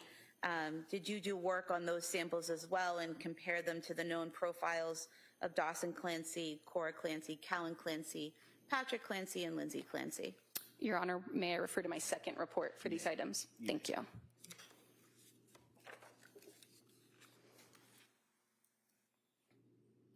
Yes, I did work on those items in my second report. And directing your attention to item 14-1, a swab from stain B on the backside of the house, 47 Summer Street.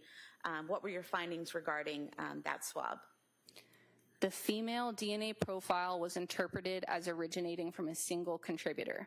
The DNA profile from this item is at least 18 octillion times more likely if it originated from Lindsay Clancy than if it originated from an unknown, unrelated individual.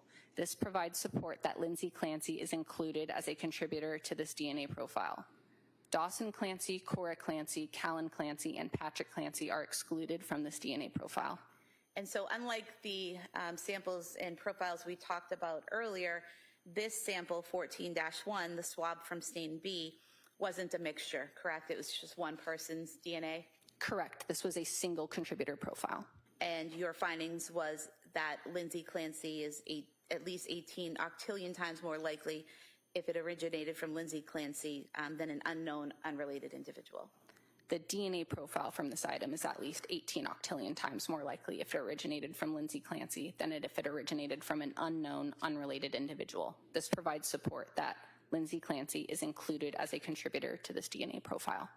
And so it's support that she's included as a contributor to this profile of one person, correct? Yes, there is support with a likelihood ratio of 18 octillion for Lindsay Clancy. And the other members of the family were excluded, correct? Correct. And then item 14-2, the swab from stain C on the backside of the house, 47 Summer Street. That profile was a mixture and not suitable for comparison, correct? Correct. The DNA profile is a mixture and is not suitable for comparison due to the quality of the profile. And what does it mean when something's not suitable due to the quality of the profile? This was a low-level profile with not enough information to be interpreted. Do you have to have a certain level of information in the data to make findings based on your protocols and procedures at the lab? Yes, there are protocols and procedures that determine how we can determine our number of contributors, and therefore if there's not enough information, a profile is not suitable for interpretation or comparisons. And then item 14-3, the swab from stain D on the back of the home, 47 Summer Street. What were your findings for that swab? The female DNA profile was interpreted as originating from a single contributor. The DNA profile from this item is at least 96 trillion times more likely if it originated from Lindsay Clancy than if it originated from an unknown, unrelated individual. This provides support that Lindsay Clancy is included as a contributor to this DNA profile. Dawson Clancy, Cora Clancy, Callan Clancy, and Patrick Clancy are excluded from this DNA profile. And again, this is a single contributor, so the DNA profile of one person was found on the swab, correct? Correct. I have nothing further, thank you. Reddington? All right, thank you, Ms. Step down, thank you. Thank you.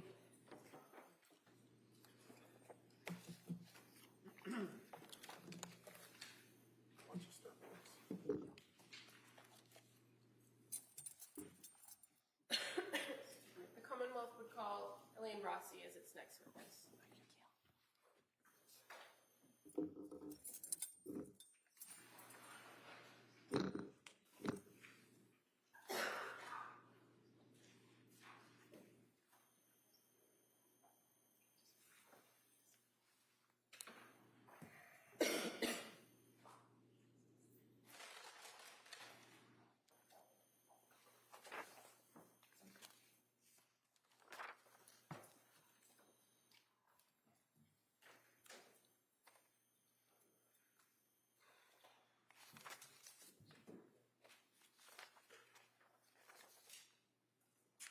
Good morning, ma'am. Please stop right there. Raise your right hand for the clerk, please.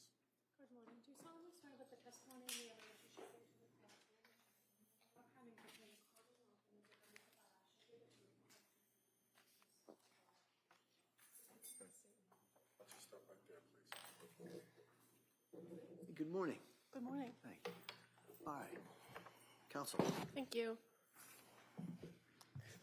Good morning. Good morning. Could you please tell the jurors your first and last name? My first name is Elaine Rossi, Can you spell your last name for the record? Rossi. And what city or town do you live in? I live in Kingston. What do you do for work? I'm a nanny How long have you been a nanny? for about 15 years now. In July of 2022, did you become familiar with the Clancy family? I did. And how did you become involved with their family? I answered a Facebook advertisement seeking a part-time nanny position. And who posted that advertisement? Lindsay did. And did she respond to your message? I responded to her message. Right, and so you said you were interested, right? I did. And then did she respond to you? She did. So did you have then communication back and forth with her about possibly taking on a nannying position for their family? Yes, we did. Okay. That was on July 22nd of 2022 that initial back and forth occurred, correct? Correct. And as a result of your initial communication with her, did you end up setting up a time to come meet their family? We did. And how did that happen? Where did you meet them? I met at their residence in the backyard of their home. And that would be 47 Summer Street in Duxbury? Correct. And when you went to their home, were you able to meet the children? Yes. And how many children were there? 3. And who were they? Cora, Dawson, and Callan. And present at that meeting that you had in their backyard were also Patrick and Lindsay Clancy? Yes. And what was the purpose of kind of meeting at their home in the backyard? It was to get familiar with the kids, just for an introductory meeting. I got to hold Callan and play with Cora and Dawson a little bit and talk to Lindsay and Patrick. And so at that time, Cora was 4, right? Yes. And Dawson was 3. Yes. And Callan was an infant. Yes. Now, as a result of your kind of interview or interaction with them, what eventually happened with your relationship with the Clancys? Did you become their nanny? I did. And did you communicate with Lindsay about what the expectations of the job were going to be?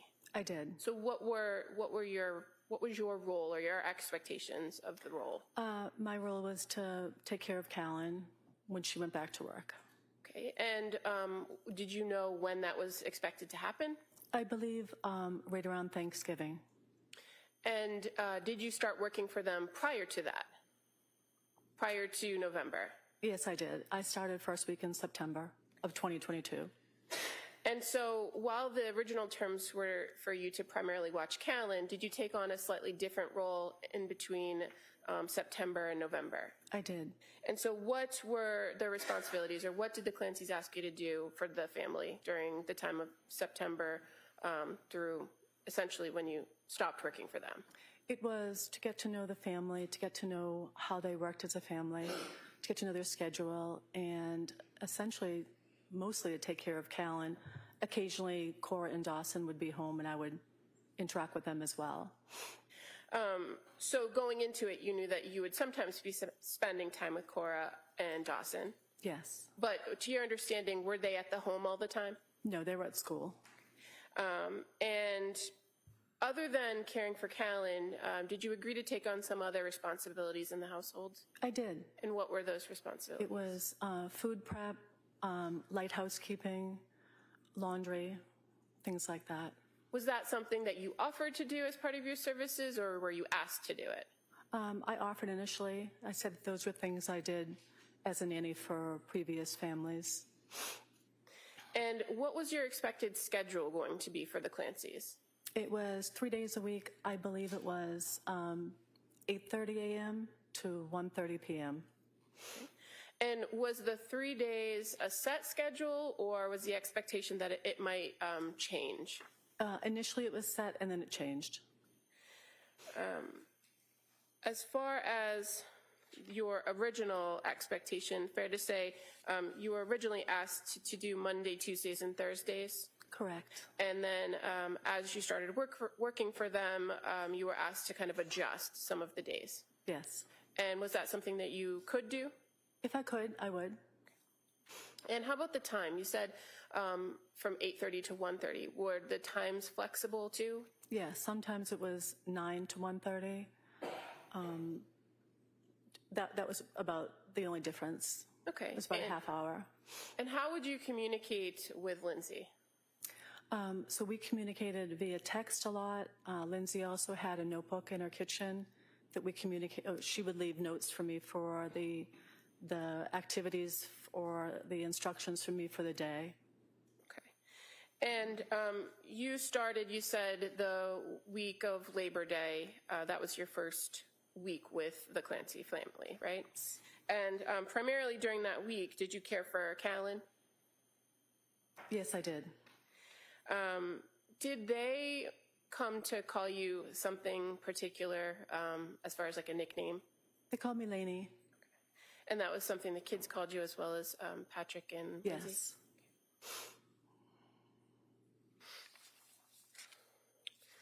So,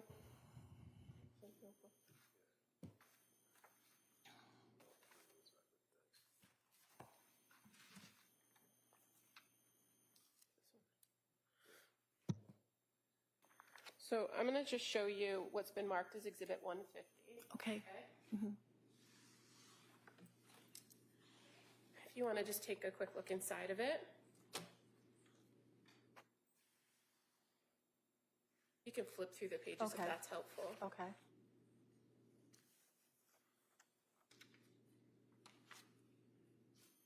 Does the handwriting in that notebook look familiar to you? It does. And fair to say there's two different handwritings, right?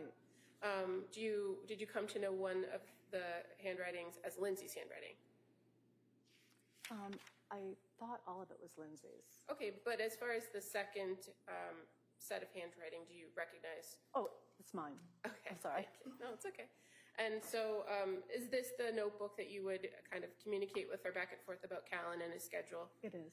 And fair to say she left you pretty detailed instructions She did. on his care. Yes, she did.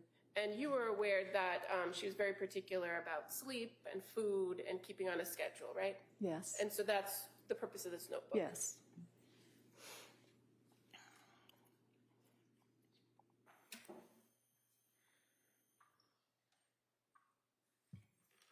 When you would come to the household in the morning, would you often interact with Lindsay prior to taking care of taking the baby? Sometimes if she was there, I would interact with her. Some mornings she wasn't there. If she wasn't there, was Patrick home? Yes. And did you know where she was when she wasn't there? Sometimes she'd leave in the notebook that she was in the basement working out. Sometimes she'd drop the kids off to school. And would you often see her throughout the day when you were there from your 9 to 1 shift? Yes. But there would be times when you would see her come back to the home? Yes. And in those times when she left, sometimes she had the other 2 children with her, correct? Correct. And sometimes she did not. No. At times, were you left with all 3 children? I think on one occasion I was. And would you get there before or after Cora and Dawson would be off to school, usually? Most times I would be pulling in the driveway and they would be waiting to say goodbye to me or hello to me. And you're aware that they did not have school on Tuesdays, right? Were you aware? I don't remember, sorry. Okay.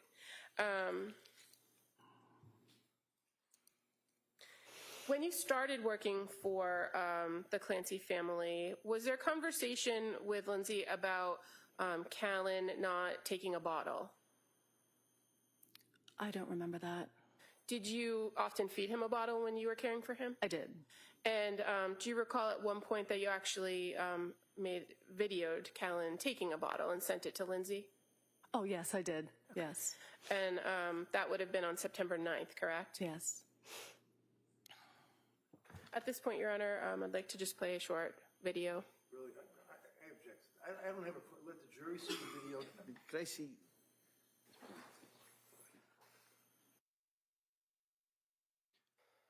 All right, Attorney Buckingham? Your Honor. You love you, Papa? He's loving it.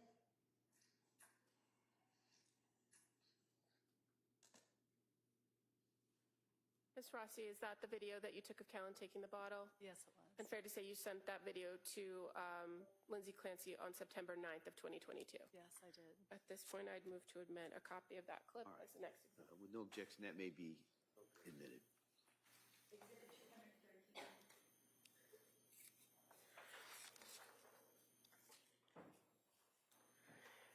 In your care of the children, were you ever permitted to take them outside of the household, like to the park or the library or anything?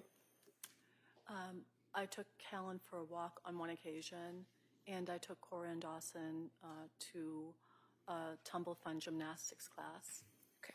And that would have been in October of 2022 that you took Cora and Dawson, correct? When you went to Tumble Fun, what is that?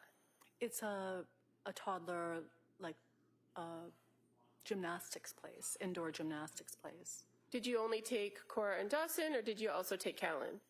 Just Cora and Dawson. And why was it that you took them on this particular day? Lindsay had mentioned to me that they had tumble fun, but they wouldn't be going because she couldn't drive. Okay. So I offered to take them. Did she tell you why she couldn't drive at that time? She didn't. So you took them, did you drive her car or your own car? I drove her car. And you were able to bring them home, correct? Correct. Did you notice anything different when you came back to the home on that day? I didn't. During the course of the time in which you were at the Clancy's house, fair to say from September to early December is the time that you were there, 3 days a week? Yes.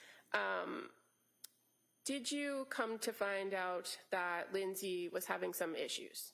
I did. Did she talk to you about that? She did. And what did she tell you about her issues? She shared with me that she was suffering from postpartum.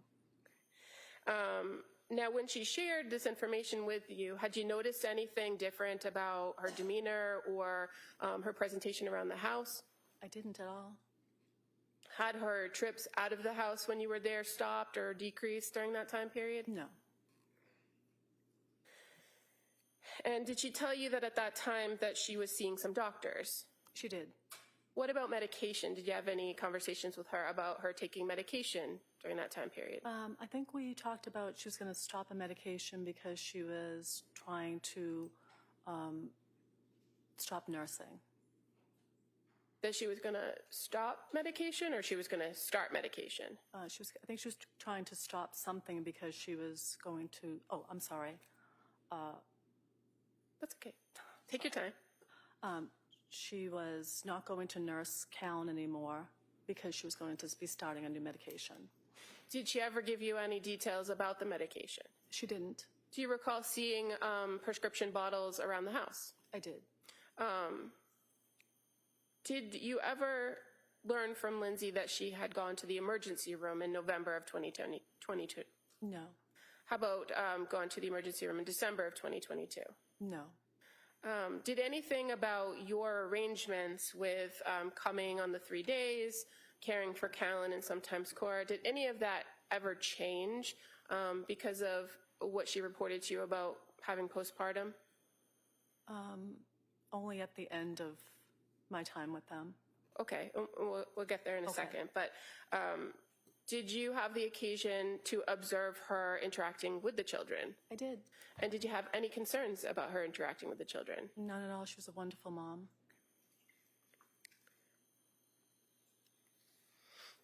Did she have any further conversation with you about maybe more specific sleep or sleep issues that she had been having during the time period you were nannying for them? She did. And what did she tell you about that? She told me she was having difficulty sleeping and that she was sleeping in the basement.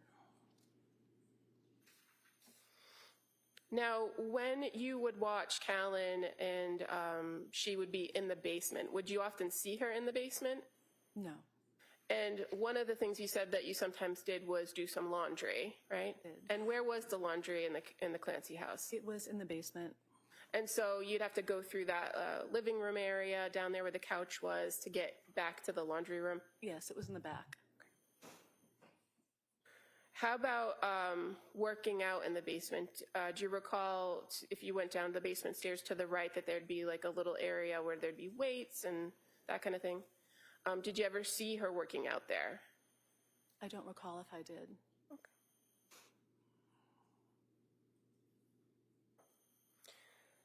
As far as the medications, do you recall where you observed the medications in the house? Yes, they were in to the right of the refrigerator, I believe in a cabinet.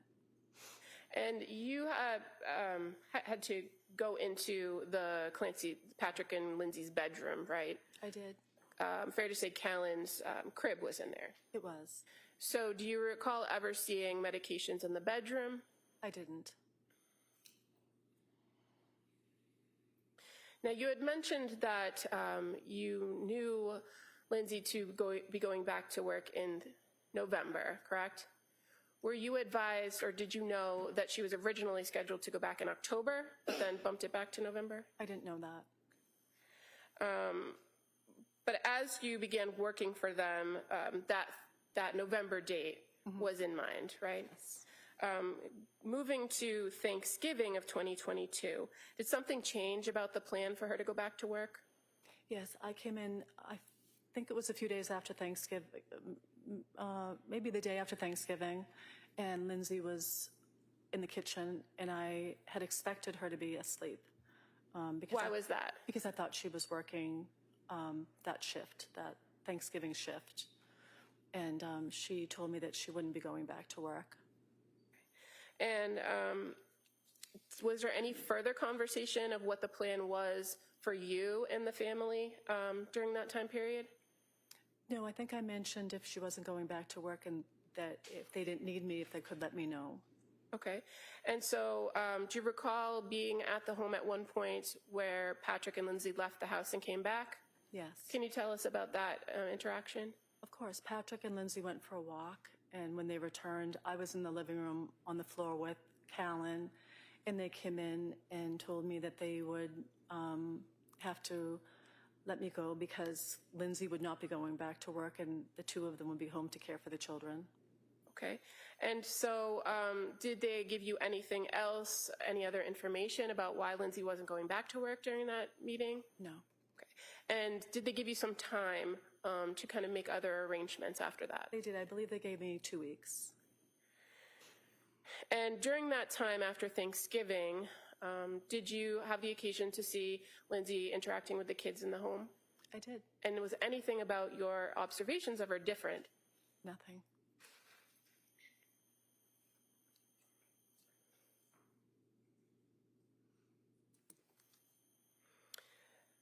Now, the kids themselves, you had the occasion to spend some time with Cora, and how would you describe Cora? Oh, Cora was a girly girl who loved her babies very much. She was very sweet, and she loved arts and crafts and loved playing with her Fresh Mart, which was a little children's supermarket. She was lovely. And Dawson, how about him? How would you describe him?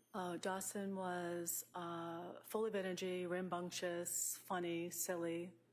Did you ever have any problem watching Dawson or keeping him under control? Or Not at all. I was only with him on a handful of occasions. Did you ever see Dawson kind of interacting with his siblings, with Cora or with Callan? I did. And did you see anything, or could you tell us a little bit about Dawson's interactions with them? Cora and Dawson played well. There was one occasion in the kitchen where they were playing, and I think Cora took one of his Play-Doh, something, he was playing with Play-Doh, and his reaction, he was frustrated, and he reached out and slapped Callan. Now, were you alone with the kids during this interaction, or was Lindsay present too? Lindsay was, I think, in the kitchen at the same time. Did you see her react to that when she saw that behavior? She did. And what was the reaction? What did she do? She went over and removed Callan. She removed Dawson from the room and came back and consoled Callan. Okay. And eventually, did you see her go back and kind of talk to Dawson about his behavior and address it? Okay. And was that appropriate in your opinion? Of course, yes. How about how you would describe Callan? How would you describe him? You spent the most time with him, correct? I did. He was the happiest, sweetest, easiest baby. He was just a love. Thank you.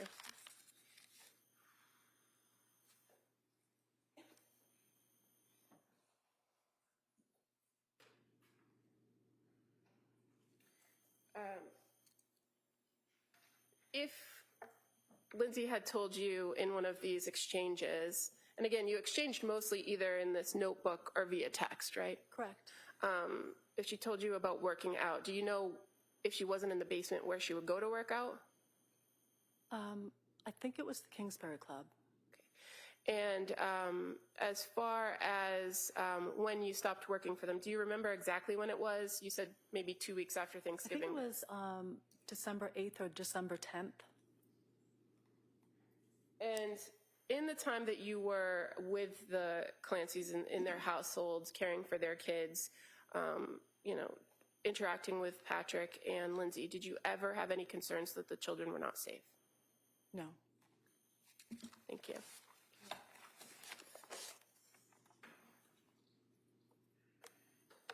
All right, Cross. Morning. Good morning.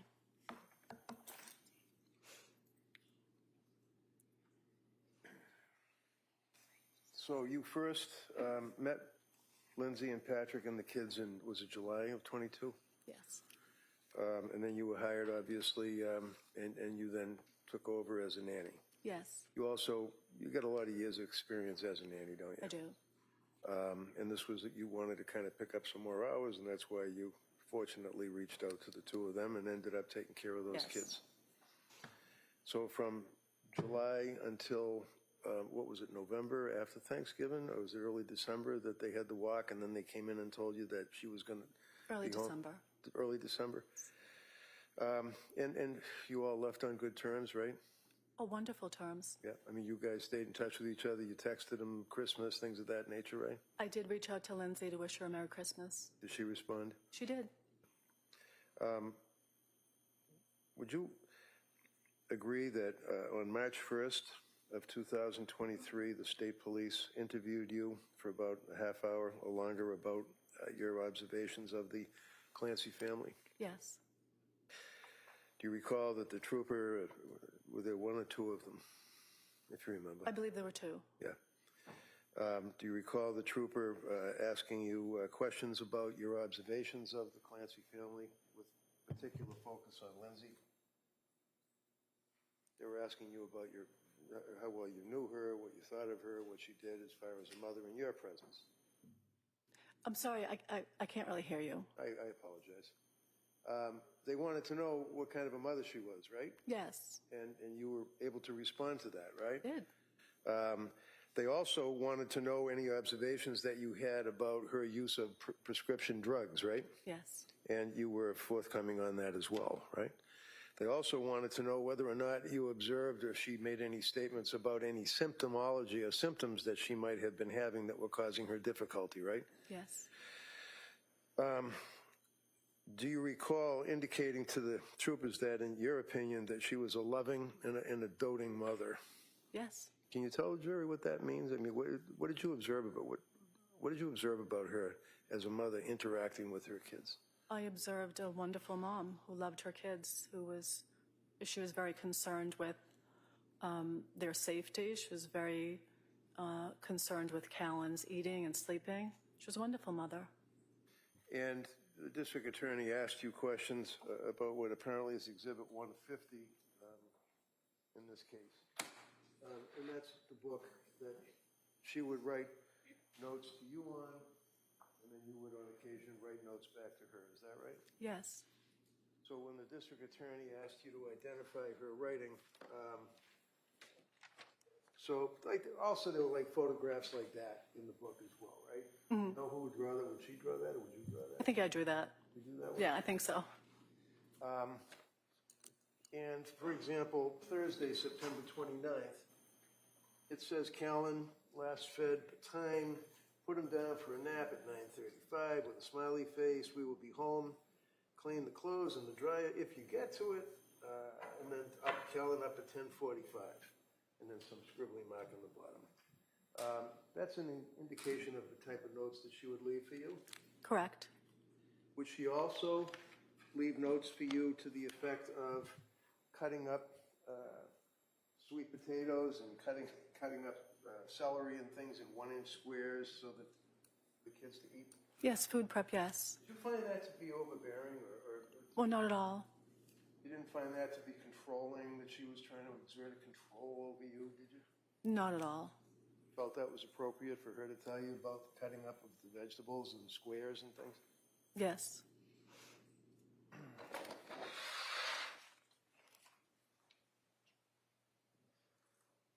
also told you during that period of time that she was unable to sleep. Isn't that right? Correct. Told you that lack of sleep was becoming a significant impact on her life, and that she had to see doctors and was on medication for that, right? Correct. Again, the troopers were questioning you and directing you on your questions or your answers. And at one point, do you recall saying to the trooper, I loved my Lindsay? I loved my Lindsay. Yeah. I don't recall saying that. Okay, did you? Do I love Lindsay? Yeah. I did love Lindsay, yes. Now, when was she sleeping in the basement? Do you remember that? Do I know when or why? When? When was she sleeping in the basement? I honestly don't remember. Okay. Do you remember, if I suggest to you that it was around the end of November, mid-December, that she was sleeping in the basement for a period of time? If you remember. I don't remember, I'm sorry. Okay. Did she indicate to you why she was sleeping in the basement? I don't think she did. Would you agree that she was forthright with you as far as telling you what was going on in her life, as far as her concentration and her inability to sleep and things of that nature? Yes. Sustained. Would she tell you about those problems that she was suffering? She shared with me that she had postpartum and that she couldn't sleep. And as a result of that, you were pretty concerned for her, weren't you? I really don't know much about postpartum, but I would always ask her how she was feeling Right. or how she was doing. And in fact, you noted that in addition to the inability to sleep, that she would speak about that she was unable to focus. Do you recall her ever saying she had difficulty focusing on things? I don't recall her saying that to me. How about thin? Did you notice that she appeared to be losing significant weight? I did, and I commented to her about that. Okay. And you had occasion to see her as a mother playing with the children, obviously, right? Yes. Would the two of you stay in touch with each other by text even when she was out and you were home in their home with the kids? Yes. Fair to say that you would take many, many videos of the kids and send them to Lindsay on her phone, right? I did. And fair to say that during that period of time from your involvement, Ms. Rossi, as a nanny, that you sent her videos of the children playing, and as we saw the baby taking a bottle and the baby eating and things of that nature, right? I did. Did she ever send you any videos, or did she ever respond to your emails or videos? Yes, she responded to most of my texts she responded to. Did she seem to be appreciative of your work? Yes, very much so. And in fact, she was pretty vocal about that. She thought the world of you, right? Yes. Thank you. That's all I have. Redirect? Just one question. In all that she told you about postpartum sleep and all that you observed in the house, did you ever have any conversations with her about intrusive thoughts or thoughts of harming yourself? No. Thank you. Okay. Anything on that? No. All right, you may step down. Thank you. Thank you. Counsel, can I see you? All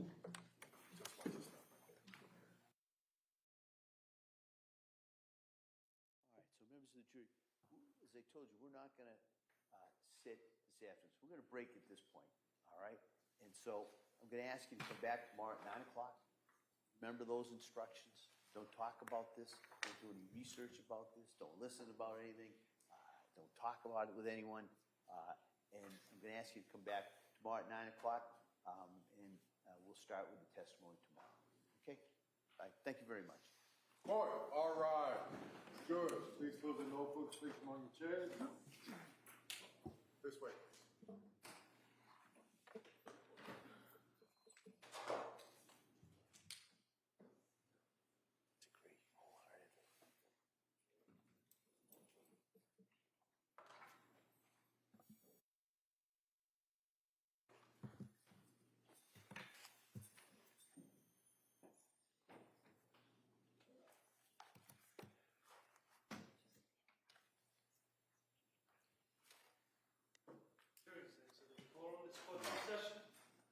All right, counsel, anything else we need to talk about before tomorrow morning? All right, so this case will be in recess till tomorrow morning at 9 o'clock. Thank you. Thank you. All right. With no we're not coming, there's nothing scheduled at 2 o'clock in this matter any further, okay? So this court, on this case, will be in recess till tomorrow at 9 o'clock.